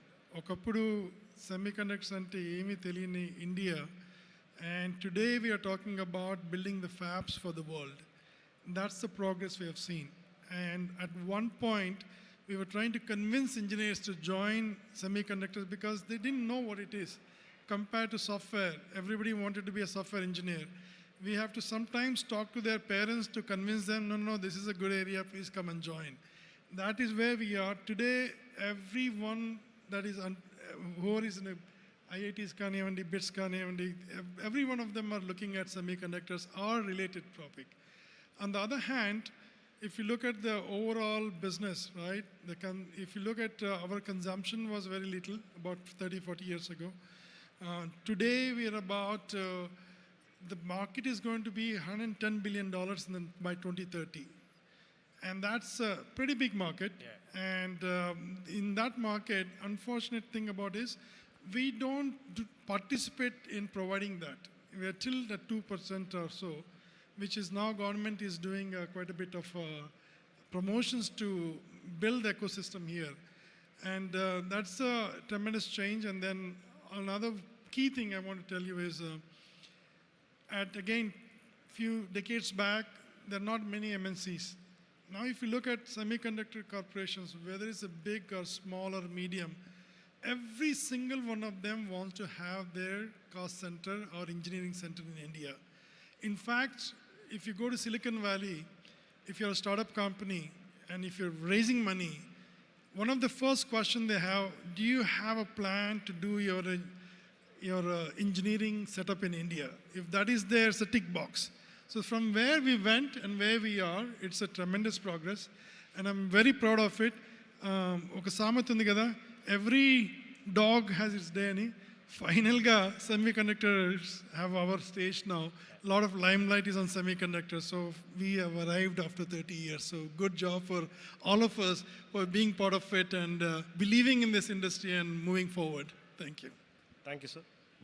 So, Venkat garu, sir, మీరు services company run చేశారు, then IP company run చేశారు. Now sir Venkat గారు, మీరు service company run చేశారు, ఒక successful exit తీసుకున్నారు. ఒక IP company run చేశారు, ఒక సక్సెస్ఫుల్ ఎగ్జిట్ తీసుకున్నారు. So now you are coming into this manufacturing and government side related చేస్తున్నారు. So what is your perception, sir? Thank you, Madan, once again. And So I have to give you a little bit background. I was very lucky and fortunate to start my career with an internship in Semiconductor Complex Limited in Chandigarh. So India had, see today a lot of people think India, never got into semiconductor manufacturing. But India had a fab in 1985, I think, 85 or 86. In Chandigarh, it was called Semiconductor Complex Limited. And also some of you may have heard about Dr. Sanjeevi Rao Garu. He is from our own community. He was the father of Dr. Pallam Raj Garu. He was the ex-defense minister and cabinet minister. And Sanjeev Rao Garu was the first electronics minister in India under Indira Gandhi's government. And he was instrumental in setting up this semiconductor fab in Chandigarh. So we have to, really remember his name today, and he laid the foundation for semiconductor industry in India. But unfortunately, we fell behind for various reasons. We'll come back to that later. But again, I started my career in the fab, and then I moved to US. I did my master's, mostly focused on fabrication. Then I started my career in a company called IDT. And those days, every semiconductor company in the valley, it used to have its own design and fab. Slowly it all became, fabless and all that stuff. But in any case, the point I'm trying to make is, I had this fabrication background and, DNA in me. And that is one of the reasons I always wanted to get back and do something in that area. And getting a fab is a little bit, a lot more ambitious. It's not that easy. So OSAT is the next best thing. It's basically, after the fab, packaging and testing chips.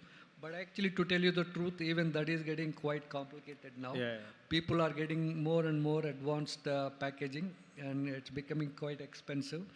And that's one of the reasons I really wanted to do this. It has been my dream project, and hopefully you will start seeing the execution soon. Oh, thank you. Good, sir. Thank you, sir. Sir, Rao Garu, actually, Indian Telecom ki origin aina Shyam Petroda gaరి దగ్గర మీరు technology అడ్వైజర్గా ఉండి ఆ తర్వాత మీ entrepreneur journey start చేశారు. You have done great exit in services. Now you are looking into some of the telecom products. So what మీ journey sir? So No, thank you. Thank you, Madan. I think as Venkat Garu has told, I think today we need to really remember Dr. M.S. Sanjeev Garu. He was instrumental way back in 1985 when I entered the field of telecom along with Dr. Sam Pitroda. We started making the indigenously developed electronic exchanges. And the credit goes to the vision of our community forefather, Dr. M.S. Sanjeev Rao. I would like to say this and reiterate that message as Venkat has told. And his son, Pallam Raj Garu, is carrying the mantle, and he's now, along with Venkat, is starting one of the OSAT facility in Hyderabad. So we need to be proud of that. Now coming to your question, the telecommunication industry, today we are moving from 4G to 5G. Wireless broadband is a compelling need, and in this digital transformation era, the consumption of video content is very high, and that requires a wireless broadband and not just the optical fiber reaching to your home, even though that's another viable alternative. People want to consume the data on the devices of their choice, mobile phone, tablet, or laptop.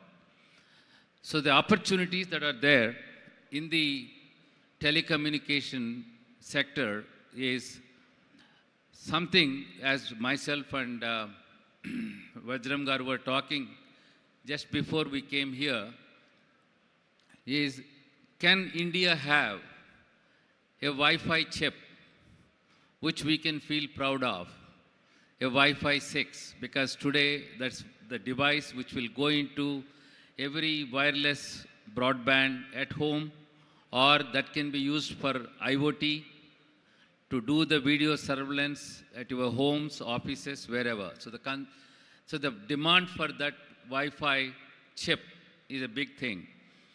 An extension to that is a small cell, not the cell equipment that you see on the rooftops and the towers, but a small cell which is almost equal to the access point. For example, a hall like this, you need to have, for every 10,000 square foot, one 5G small cell, so that can serve about 128 subscribers with a speed of 100 Mbps delivery on the wireless. So that is what the 5G, 4G small cell world is all about. That's another big demand. And I myself have been thinking how we can evolve a system like that, which is required in a few tens of millions for all multi-tenant complexes and halls and stadiums like this in India. It is dominated till now by only the two companies, or maximum three companies, Nokia, Ericsson, and Samsung. But I'm sure a company with around entrepreneurs from our community can think of this as a viable system evolution, and it does not require more than, in my estimate, based on my experience, does not require more than 20 man-years of experience.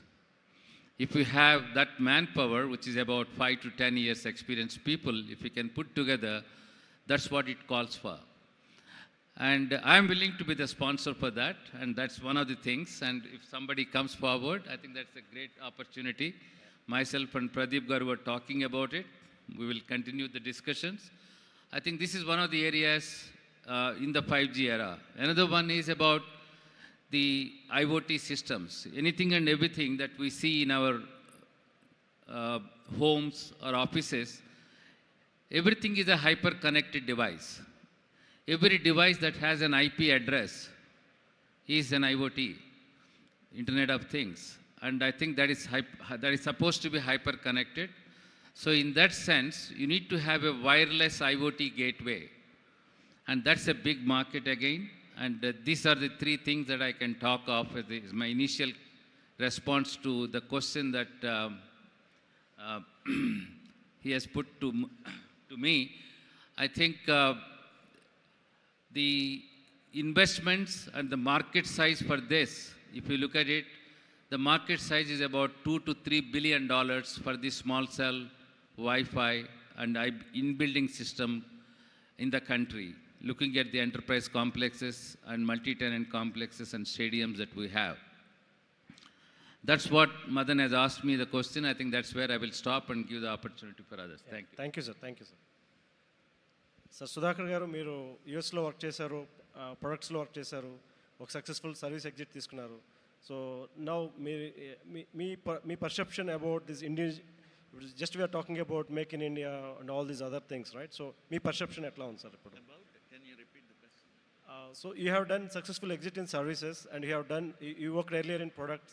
So indigenous gurinchi manam ante make in India gurinchi we are talking so high. So what is your perception about make in India? Make in India, the fabulous and all that. So there is a lot of discussion about fab and fabulous across the industry for a while. In fact, like Pradeep was saying, right, we came since early 80s, from having nothing. Those days, I think BL and a few other companies, public sector units were there, and Texas Instruments came, and we started with EDA tools, flow, things like that, to now doing so many chips together is a huge achievement. But the most important part that we have been missing in the ecosystem is having a fab.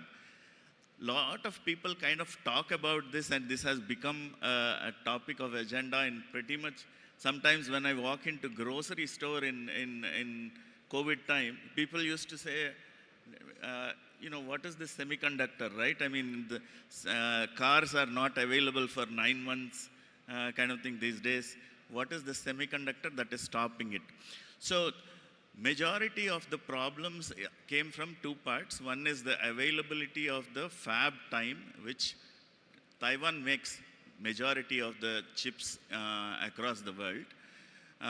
While the second part that is actually driving the demand is also that every country is trying to become protective about what chips they would like to produce, right?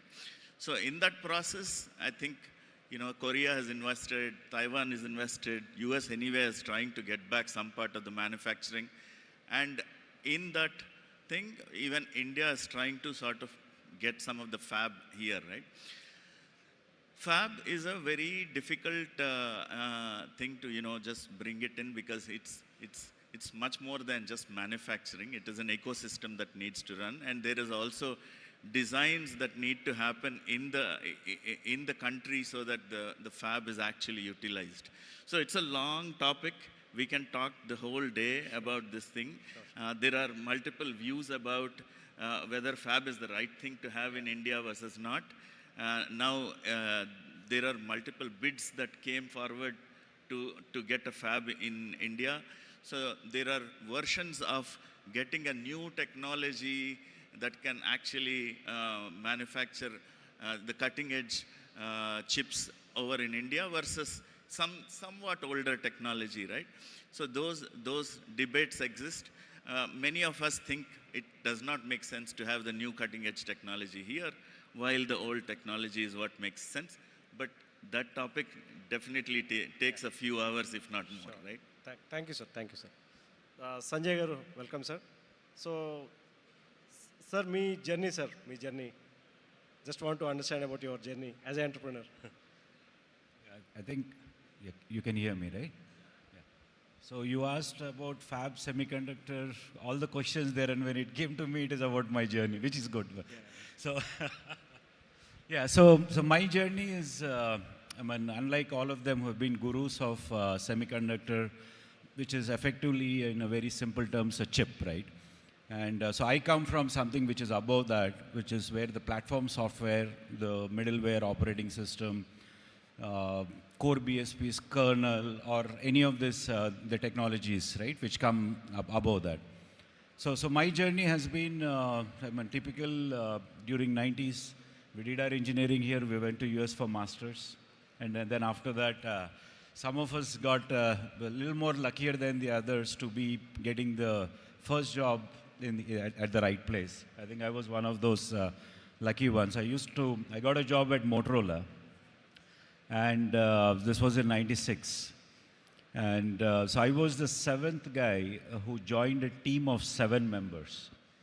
And so Motorola was the market leader at that time in '96 with the analog phones. So this was in Chicago.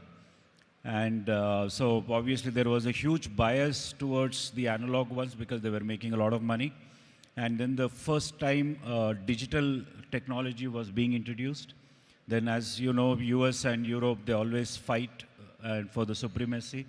So the US digital technology was CDMA and the European was GSM. And that was, again, a step-to-step child. So maybe because I just graduated, they made me go join the GSM team.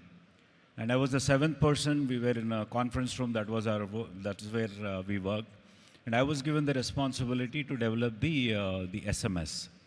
And so back in '96, now when I look back, maybe just God has taken me to the right place. And so ever since, I've been part of the mobile phone journey. So the GSM, the first phone, we were the one who introduced, and GSM was my contribution. Broadcast messaging was the next contribution. MMS is something I started for Motorola. Internet browser, what you see today, is something what,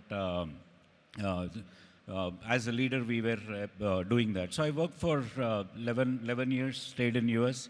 I'm a big nationalist. So for me, make in India, step more is design in India. Even the step more is think in India and think for the world, right? So that's the kind of a thing what I have.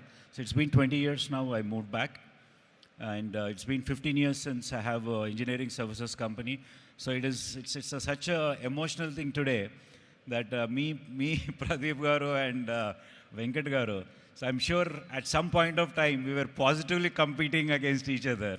And it's so nice that all of us are from the same community. And now what I lost to you guys, now I don't feel bad about it because it is within ourselves from a business side. Yeah, so this is the journey, Andy. So today we have our engineering services company. So our specialization is on the platform software systems and on the operating systems. You said digital transformation. Maybe if there is a next question, I can talk a little bit about that later. Sure. Actually India మొత్తం మీద 1,00,000 మంది VLSI engineers ఉంటే ఈ stage మీద ఉన్న 5 మెంబర్స్తో పాటు చిన్నోడు నేను కూడా 6 మెంబర్స్ కలిపి we generated almost 10,000 engineers, which is 10% of the workforce of Indian semiconductor industry. This is a very great, biggest achievement for the whole APTA community actually. Yeah, sir. So actually national media, international media, every country is talking about their own fabs, their own chip industry. Even మనం పొద్దున చూస్తే national మీడియాలో every day they are talking about semiconductor policy, every state government is talking about semiconductor policy. So just want to understand fabless ecosystem మీద sir Venkat garu, so మీ idea sir, so fabless ecosystem మీద so India semiconductor policy అని చెప్పి generate చేస్తున్నారు కదా, so what is your? Sure, Madan. So before I answer that question, so I'll give you a little bit background about what is happening in India today. So the Indian government in 2022, they formed this Indian Semiconductor Mission and they put $10 billion on the table. So it is a huge money. And it is primarily to focus on semiconductor manufacturing.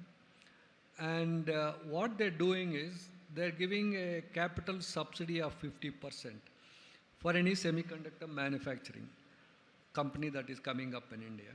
And for example, there are 2-3 things fall into that category. One is the fab, the regular semiconductor fab. The second thing, they call it OSAT or ATMP. It's basically packaging and testing, which I talked about earlier. And they also included display fabs. For example, every cell phone or laptop you have, you need a display for it. So even if it's a display fab, they're giving the subsidy for it. And fourth one is the compound semiconductor fab. So nowadays, if you're looking at, the power electronics has become very important because every device you have, very portable device, it needs a charger. And including your car, including your, they're now coming up with even electric trucks. So all these things need chargers. So all these chargers use something called compound semiconductors, and there are 2 things come under that, silicon carbide and gallium nitride.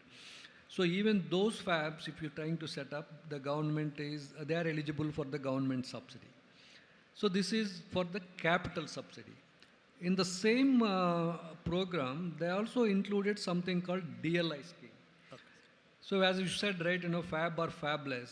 See, we can set up all this manufacturing in India and, fabs in Gujarat, fabs in whatever it is, right? End of the day, somebody has to come and use those fabs.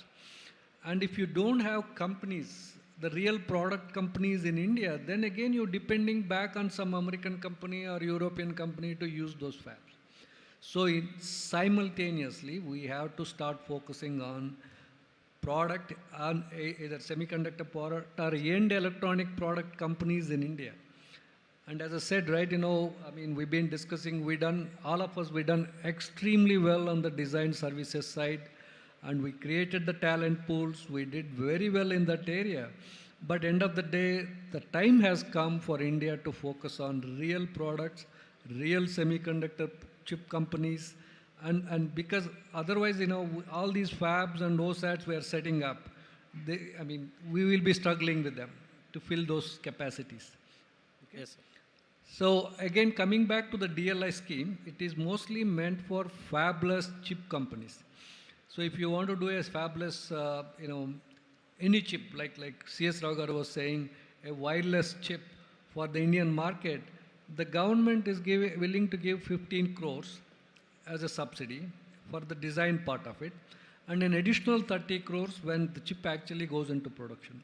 I think this is, again, I'm not saying that this is good enough to take a chip into real volume production, but it is a good start.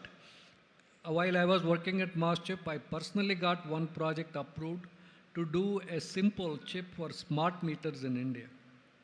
So it is a, took a little bit of time, but I could get it done. So it is a huge opportunity for anybody with, semiconductor background who wants to get into products. They should really think about it, focus on it. Thank you sir, thank you. So Pradeep గారు, మీరు వీసీగా చాలామంది young entrepreneurs వస్తూ ఉంటారు, అలాగే మీరు government మీటీతో కూడా మాట్లాడుతుంటారు. So what is your perception about fab or fabless ecosystem, sir? So like Venkat garu చెప్పినట్లు, there is a lot of limelight on the semiconductor industry. Now, but we need to understand what it means to be good at it. Fabless is a talent-based, design-based. So that we have a plenty in India. Last 20 plus years, we have done a fantastic job. There is actually India is a number 2 in talent in the world when it comes to chip design activity. So we are by far have gone a long way, and we have created the best talent in India. So for me, I think fabless is a low-hanging fruit that we can quickly get into. The other hand, the fab is a long drawn process. It's a deep pockets. People need to put millions and billions of dollars. And without government subsidy, it's impossible for anyone to be good at it. Now, just take an example of Taiwan, China, or Israel. All of them started their fab journey about 25-30 years ago with the huge investments from government. Till today, they're still not there when compared to TSMC. So it's a long drawn process. To me, if I have to pick one, definitely I'll pick fabless. That is the one which we should focus. But don't ignore the fab. Fab has to be there, but it is a big boys game. Yeah. So people like us may not be able to do much there. Yeah. But fabless is something I feel very strong. Talent is there, market is there, VC investments are there, and everybody is now looking at in India to be alternative for China. So that's a big plus for us. Sir, అందరూ చాలామంది ఏంటంటే మేము వస్తాం, మేము invest చేస్తాం fab అది అంటారు. Just for audience, ఒక చిన్న ఫ్యాబ్ పెట్టడానికి ఎంత అవుతుందో మీరు జస్ట్ ఒక చిన్న ఎగ్జాంపుల్ సార్. ఇది చిన్న పెద్ద కాదు, కానీ fab is a matter of at least $100 to $200 million minimum. That's the oldest technology చూసుకున్నా. And if you want to look at the top end, it runs into billions, and that is 7, 8, 9, 10 billion. It's impossible to any one of us. Even the government has to convince the big guys to be part of it. Right. So it's a long drawn process, a white elephant. Yes. Sir, రావు గారు, మీరు telecom పాలసీలో involve అయ్యారు, అలాగే సర్వీసెస్లో involve అయ్యారు. రీసెంట్గా మీరు చాలా వరకు గవర్నమెంట్ సంబంధించిన ప్రొడక్ట్స్ కూడా చేస్తున్నారు. సో ఈ ఫ్యాబ్లెస్ ఎకోసిస్టమ్ వల్ల ఇప్పుడు చేస్తున్న మీ ప్రొడక్ట్స్ కానీ, అంటే మీ పర్సెప్షన్ ఏంటి సార్? అంటే ఎట్లా ఇంప్రూవ్ అవుతుంది? ఒకవేళ ఫ్యాబ్ ఇండియా వస్తే ఎట్లా ఇంప్రూవ్ అవుతుంది, లేదా ఫ్యాబ్లెస్ సిస్టమ్ ద్వారా మనం we can create more chips here, then we can invite fab. So just మీ perception sir. Yeah, I think I agree with Pradeep Garu also, Madan. I think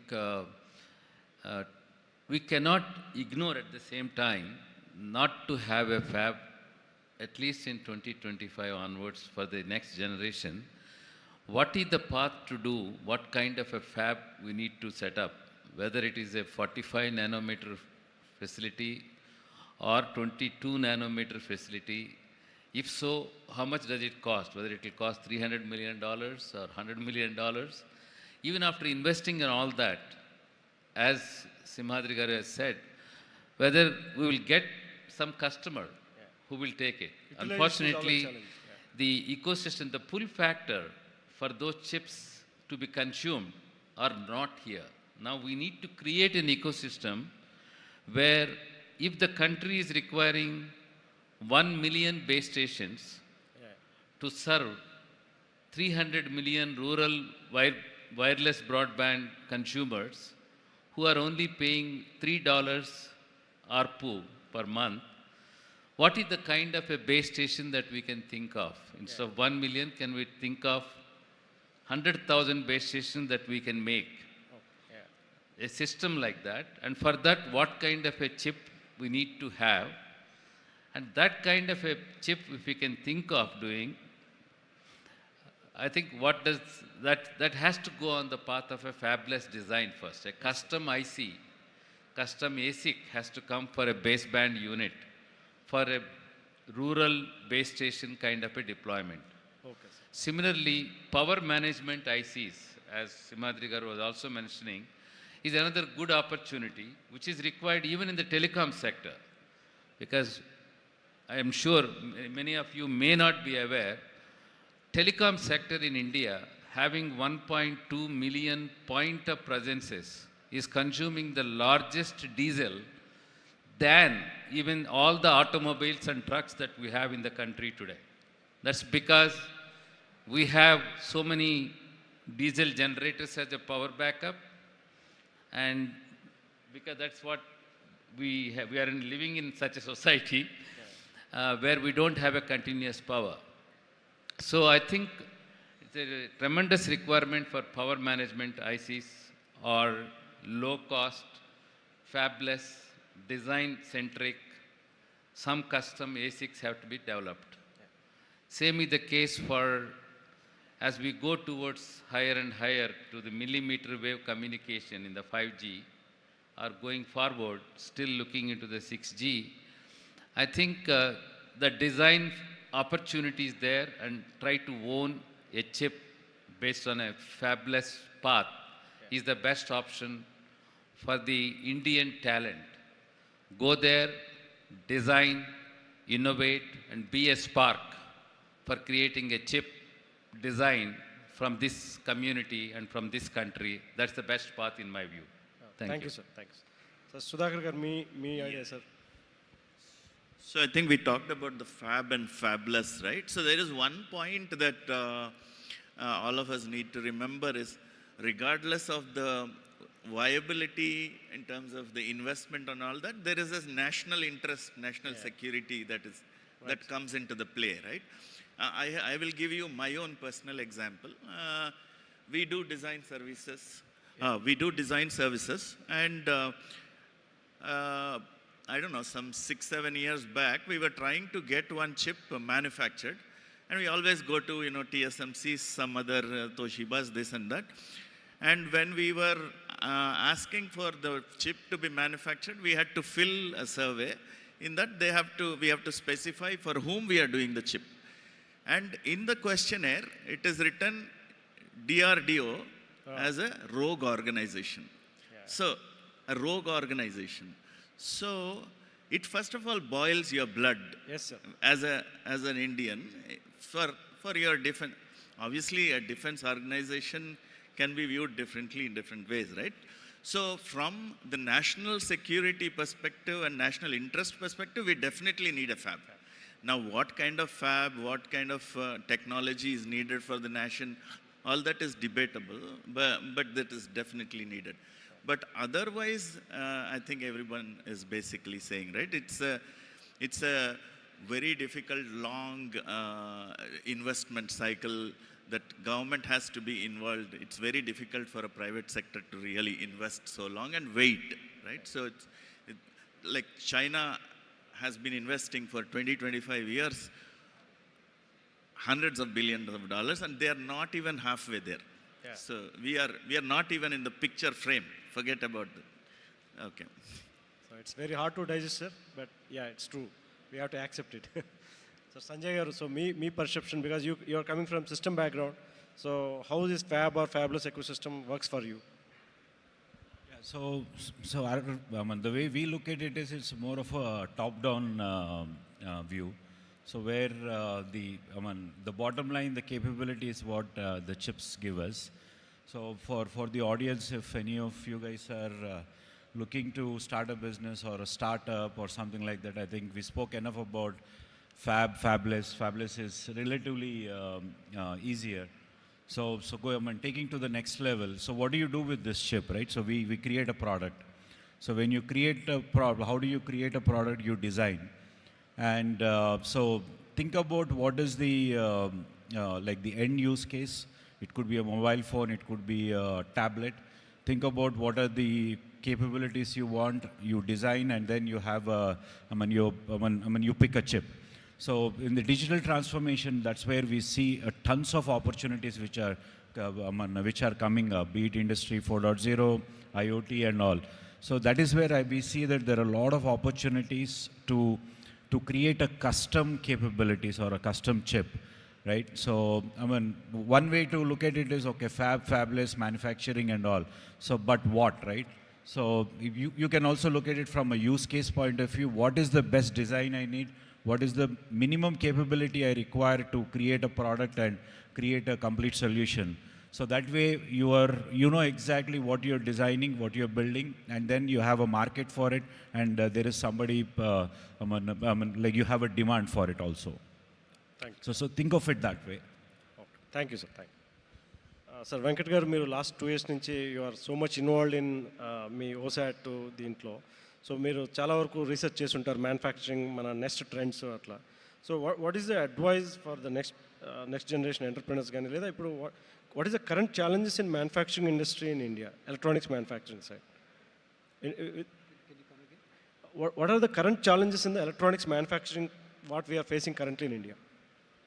So I'll talk about a couple of things here. One, when manufacturing can be system level manufacturing. And if you look at the ESDM sector, India has done extremely well on the mobile phone manufacturing. I mean, actually done really well. If the last 3-4 years, right, if you really look at it, Apple has set up 2 factories in India, and now they are manufacturing iPhone 16. Similarly, if you go to Noida, I mean, Samsung has 2-3 factories there. Similarly, Chennai has a factory. I think they're making some Samsung and Flextronics or somebody there. So as far as the system level manufacturing, we're doing extremely well, made good progress. But when it comes to the chips that going into all these systems, every semiconductor chip we are consuming today is being imported. And there is no Indian content in there. Even, I mean, again, you know, I can proudly say that there is only one, the first fabless chip company in India is Moss Chip. It is from Hyderabad. And the founders of the company, you know, they were way ahead of its time. They set up this company, they took it IPO. For various reasons, it fell a little behind, you know, let's not get into that. But we had a company that, designed chips, got them fabricated in Taiwan and sold millions of them. So now we have to somehow get back in there, and that is one. And the next step is the way, you know, the reason I got into my OSAT thing was, if you look at the chips, you know, getting a fab is a little, as we all agreed that it is going to be a long-term, very ambitious project, high intensity. But if you take a simple chip, usually 20 to 30% of the chip cost goes into packaging and testing. And you can easily set up an OSAT with at least $50 to $100 million, a small to medium size OSAT. And that is one of the reasons, you know, I thought of getting into that and at least address 20 to 30% of the chip cost. Okay, but it is also not that easy. I've been realizing that it takes a lot of government approvals and all that stuff. We'll come back to that later. So coming back to this question, you know, if you want to get into manufacturing in India, system level manufacturing, I think a lot of companies, small to medium sized companies are getting in there. And I talked about earlier the power chargers we are building. We are getting them manufactured in Hyderabad. And it's a decent quality. There is still room for improvement on the quality and the yield areas, but it is happening in India. And there are some, as I said, like one of our own entrepreneurs here also has a EMS facility in Hyderabad today, and I think they're doing reasonably well. But as far as semiconductor manufacturing, I think it is, if it's fabs and other things, it is a big boys game. I mean, it can be done, but you have to pull in a lot of resources. Sir, actually నాకు చాలా questions అడగాలని ఉంది sir, but already time అని చెప్తున్నారు వాళ్ళు. So క్విక్గా అంటే young entrepreneurs who wants to really come into this industry, so మీ ఒక్కొక్కరు just please share your inputs to the young entrepreneurs sir. As I said in the morning, follow your passion. There's nothing beyond that. Thank you, sir. I think the entrepreneurs have to first understand the ecosystem in the semiconductor industry and find out the value chain and get engaged with the various mentorship programs that are already there. I think we have a role model. Venkat has run big program in all the training programs. We need lots of skilled semiconductor engineers, and that can be another opportunity for some of the entrepreneurs who want to create the right talent, who are directly able to contribute to the industry and not the Amir paid certificate for 3 months. And so that is another thing which I wanted to say, and that's where Venkat differs a lot from the real training that he is giving. That's all I can say, and there are so many programs available. The entrepreneurs have to get aligned to those programs coming from Mentor Graphics, Synopsys, or any such programs, and get exposed to them, find out a niche area, and see how that passion can lead towards a dream, and you can create a spark in that line. That's all I can say. Thank you. Sir Sudhakar గారు, చాలామంది ఎంటర్ప్రినర్స్తో పాటు investors కూడా చాలామంది excite అవుతున్నారు about semiconductor industry. So ఎంటర్ప్రినర్స్కి ఇన్వెస్టర్స్కి మీరు ఇచ్చే idea సలహా sir. Yeah, so for investment into the semiconductor industry, of course, it's a very, if we are talking about creating products for the semiconductor industry, there are lower end things like IP development, which takes much better investment cycle, an amount of investment that's needed versus doing a full chip, right?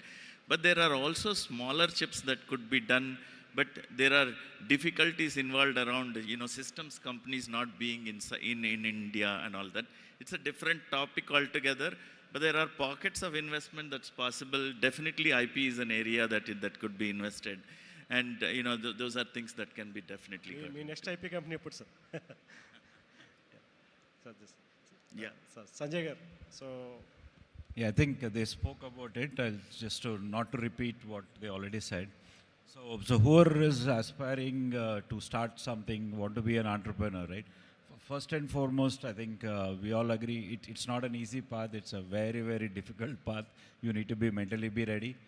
Second thing is do a lot of research, identify the gaps, and identify the trend. So once you lock on that, then after that you can get yourself educated with what is fabless, design, and all those things are something what you can learn. But the key is do the research, identify what is a gap in the current system, or if there is anything futuristic or a new thing what you want to create. I think that's a very, very important thing. So Venkat garu, మీ suggestion sir young ఎంటర్ప్రినర్స్కి. I agree with Pradeep garu, we should follow but let's get some hands-on experience, exposure, find the gaps, and then follow your passion. Thank you, sir. Yeah. Thank you so much, dignitaries. With that, we'll close our panel discussion. A big round of applause for our dignitaries for sharing their knowledge on conductors and chips. So I would like to request our honorable dignitaries to be on dais, and I would like to request Subbu Chennam garu, Adi Gopalam garu, Mahesh Samatam garu, and Saptagiri Indugala garu to be on the dais to felicitate our dignitaries.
Thank you so much, dignitaries. With that, we will move on to a very exciting next 1 hour. This next 1 hour is very unique, which has a unique concept which Katalyst introduced in their global conference. So, to talk about what is that concept and what will go on in the next 1 hour, I would like to request on stage Hari Gaddam Garu, founder and CEO of Carvin Tech and Novo Auto Parts, Kamal Selimari Garu, founder and CEO, Kaizen Soft Solutions. Onto the dais, please.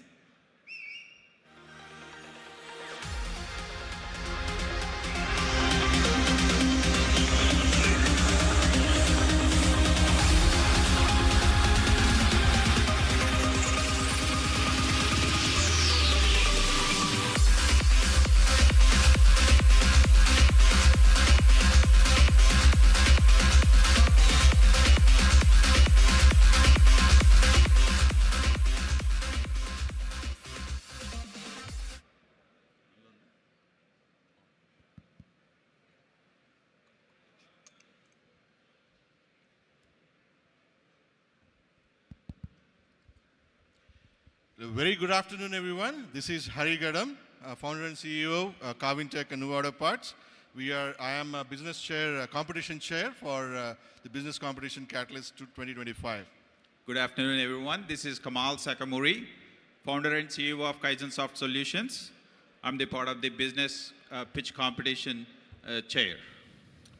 The response to this year's competition has been nothing short of phenomenal. We have an incredible 54 submissions that demonstrates the basic, the innovation that is happening within our community, and the talented entrepreneurs that are being encouraged, and this becomes the hotbed of innovation for future entrepreneurs. From these 54 entries, we narrowed down to 19, and then from the 19, we narrowed down to 5. This is not an easy task. We commend every participant of their hard work and dedication. The energy and then the ideas in this competition are truly inspiring. They show the amazing entrepreneurial spirit and then growing in our community. Each of our finalists in this competition have demonstrated remarkable resilience, understanding of the problem that they are aiming to solve, and a remarkable creativity. Today, they are going to present their 10-minute pitches to give us a closer look at their groundbreaking ideas. This afternoon, we have the special chance to see the future through these startups, as they are the next wave of innovations who will make the big impact in our world. This competition is not just about choosing a winner. It's about creating supporting space where great ideas can grow and succeed. That being said, we'd like to invite Samruddhi Agri Fabric to come over the stage and present their 10-minute pitch. So these are top 5. From these 5, we'll be selecting top 3 after the presentations. So remember, these participants just take 10 minutes, please. Yeah. We have a clock set. Please go ahead.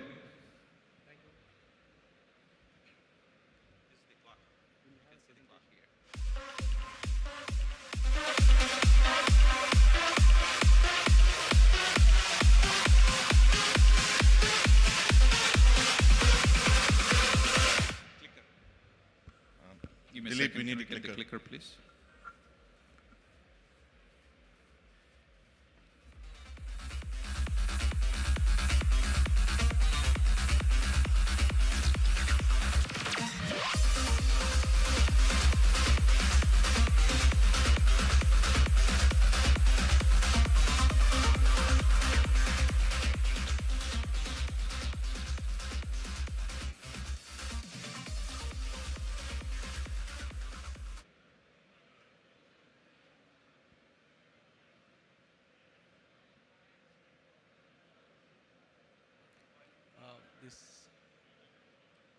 it's not on actually.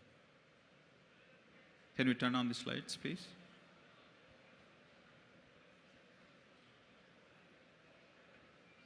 Meanwhile, I'll just give my small introductions.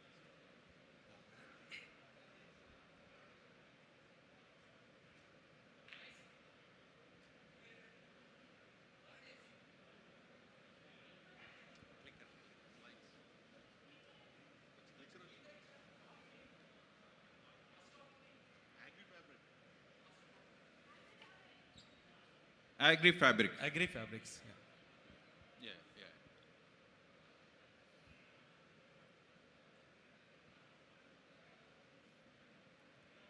It's okay.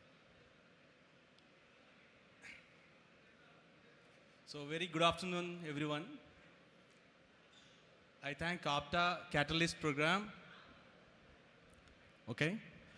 Yeah, I thank everyone for being here, and then APTA Katalyst program organizers for giving this wonderful opportunity to come all the way to this stage, helping us to shape up many of the fellow participants to understand how a business world works, how ideas can be taken to a stage where a support ecosystem will come together.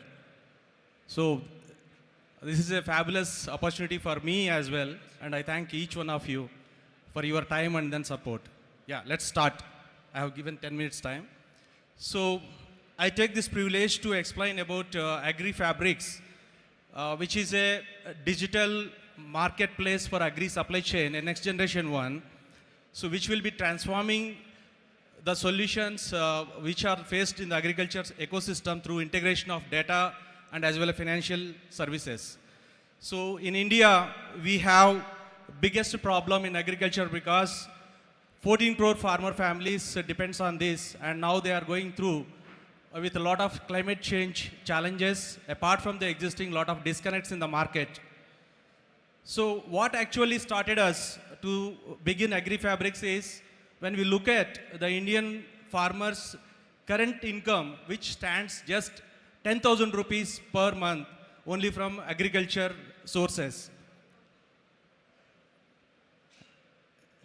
Am I audible? Yeah, okay, thanks. So apart from this, we also have a growing indebtedness for the farmers, where individual farmer is having 72,000 plus debt annually. So this is a story of 86% of the small and marginal farmers in the country. At the same time, when we look at that, the farmer collectives, which is emerging now across the country, we have a great sense of positiveness, where collectives can show indebtedness can be taken away, and also they can be integrated with the markets and can be debt free and also have more income. So one example is that Kautla B Max, which I was also involved in promotion during 2003, where each farmer has put 1,000 rupees share capital. Today it has grown more than 400,000 in 20 years. So these kind of farmer collectives are already there in the country growing, but they are very limited, not more than 4%. So when we look at the problems for, driving to poverty and prosperity, we have one side the individual farmers, being small and marginal farmers, and again they are not having dependency on the right inputs. Because in India, 14 crore farmers actually depends on 500,000 dealers who actually sells the inputs, limited or fake inputs some extent, and they don't have the proper knowledge how to implement these things to get the right productivity and also get the right income at the end of the day. So when we look at the collectives, these can be addressed through giving the credible suppliers and then credible source of the knowledge, and then properly hand-holding them to connect the integrated markets where that can be enhanced. So it's all about taking out the uncertainties in the agriculture sector and bringing the certainties. So coming to my experience, I have done 29 years spent in this ecosystem, right from basics, Reliance, eFresh, Kotak Mahindra Bank, and Samunnati, kind of large organizations which have been deeply working with the sector problems to address, so which helped me to gain deep insights and then the commitment to work further on this. So when we look at our market opportunity from agri-fabrics perspective, we have more than 100,000 farmer collectives on ground today in India, which comprises farmer producer companies, farmer producer organizations, and primary agriculture credit cooperative societies, and also village organizations from the SAGs. So when we can able to do what we are actually presenting now through agri-fabrics marketplace, we will be in a position to increase the benefits to the farmers to up to 30% through the productivity enhancement, 20% by reducing the cost of inputs, and also accessing markets will result in 2 to 10% of the high premium market prices. And our financial linkages, which we are making through the mainstream financial institutions on our platform, will help them to reduce the interest rates upfront around 5 to 6%. So the market opportunity, we are going to work in a large area of opportunity in the country. In India, agriculture inputs business is 3.65 lakh crores per annum. So that's a huge one. And around 30% is the fake inputs. So that is what actually we are trying to address that. So we have aimed that next 3 years we will be working about $18 million worth of the agri inputs, which will be focused on only promoting sustainable agriculture inputs, which will be helping the farmers to cultivate through this climate change era. And as we mentioned that agriculture credit from the mainstream financial institutions are very critical for success of this. We are also going to provide these bank linkages around $22 million and other revenues which we are actually putting that around $1 million from the output market linkages and other services. So it's typically that it's all about B2B marketplace, focused one, sustainable solutions, and including the credit options for the buyers, buy now, pay later options, etc. And end-to-end traceability and data insights for value discovery. So this is how our tech platform will work for them. So we will be bringing credible suppliers, credible buyers, so that the financiers will have the more comfort, where they will be protected because of the innovations in the products, where we will be helping them through other partners as well for the blended financing products and risk mitigation services given in that. So this is about the tech stack, where agri-fabrics is supported by the high level of expertise, board members and advisory who have the futuristic tech is bringing in this thing. That is going to be a value addition for us. So we will be closely working with the agri input suppliers, commercial banks and industry representatives. This is what the ecosystem we will be operating. And this will help all the ecosystem players to ease down and then take out their uncertainties and then bring their confidence how they can be happily doing their transactions on our platform. So we also have the output market linkages where we would like to do for the next couple of years with domestic markets focus and as well as export markets focus as well. So the roadmap for us is the platform and revenue models. The first 9 months we will be focusing on B2B commerce portal. We just started our traction. We already started getting the revenues as well, which are very encouraging. And next 9 to 18 months we will have the ESG traceability products will be integrated into our platform. And later after 18 months we will be having the AI services which will be helping all the stakeholders to have the advanced insights to take a better decisions for the good transactions to happen. So coming to the agri-fabrics revenue model and financial projections, we have trade margins 10 to 20% from suppliers. That's what we call it under the input fabric services, and 1 to 3% output sales from the revenue fabric services. And financing revenues where banks are ready to provide up to 1% revenue on the disbursement amount has been done. We have already facilitated that as well. One of the FPO recently received 1 crore loan from HDFC Bank at 12% interest. Otherwise, they used to get 18% from almost 80% from the NBFCs. Otherwise, informal sources, it will be 24 to 36%. So that is the game changer what we are actually showing it. So we will be having other services, income services from platform subscription fees and carbon credits and export premiums in the coming years. And our revenues, we will be breaking even in the 3rd year and we will be making good revenues from 3rd year onwards. So these are about our financials, our sales, expenses and income for the next 3 years we are given. So the impact, this is what actually we will be able to showcase to the country which is battling with a lot of inefficiencies and low productivity and then low income for our farming community. So we will be able to work with 10,000 farmer producer organizations, 10,000 packs and 5,000 village organizations and 10,000 millionaire farmers. So it will result in 2 crore small and marginal farmers will be impacted through our services. And soil testing services, we have introduced a new innovative machine which will be giving the soil testing report which is credible in just 5 minutes. So far it is not there in the country. It is a big break change, I can say that. And wealth will be created $1 billion and 50 million acres adopt sustainable agriculture practices and $124 million worth of the credit linkages will be done with the banks.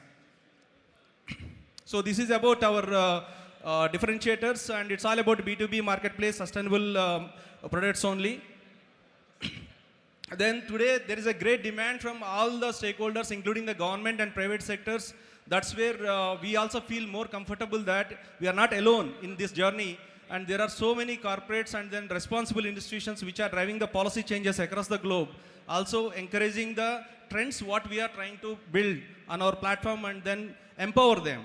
So one is that demand for sustainable and traceable sourcing is increasing.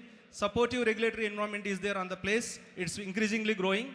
And again, digital and financial inclusion growth. So everybody is experiencing that. Today the UPI transactions and then Aadhaar-based KYC and everything is becoming very easy for the financial transactions from mobile itself. And focus on regenerative agriculture. This is again a big game changer, which will be helping everybody to have a healthy products from agriculture supply chain. So that would be a great opportunity for us to drive our mission. Yeah. So coming to our request for it's about we are looking to raise around $500,000 convertible equity. That's what we are now looking for to build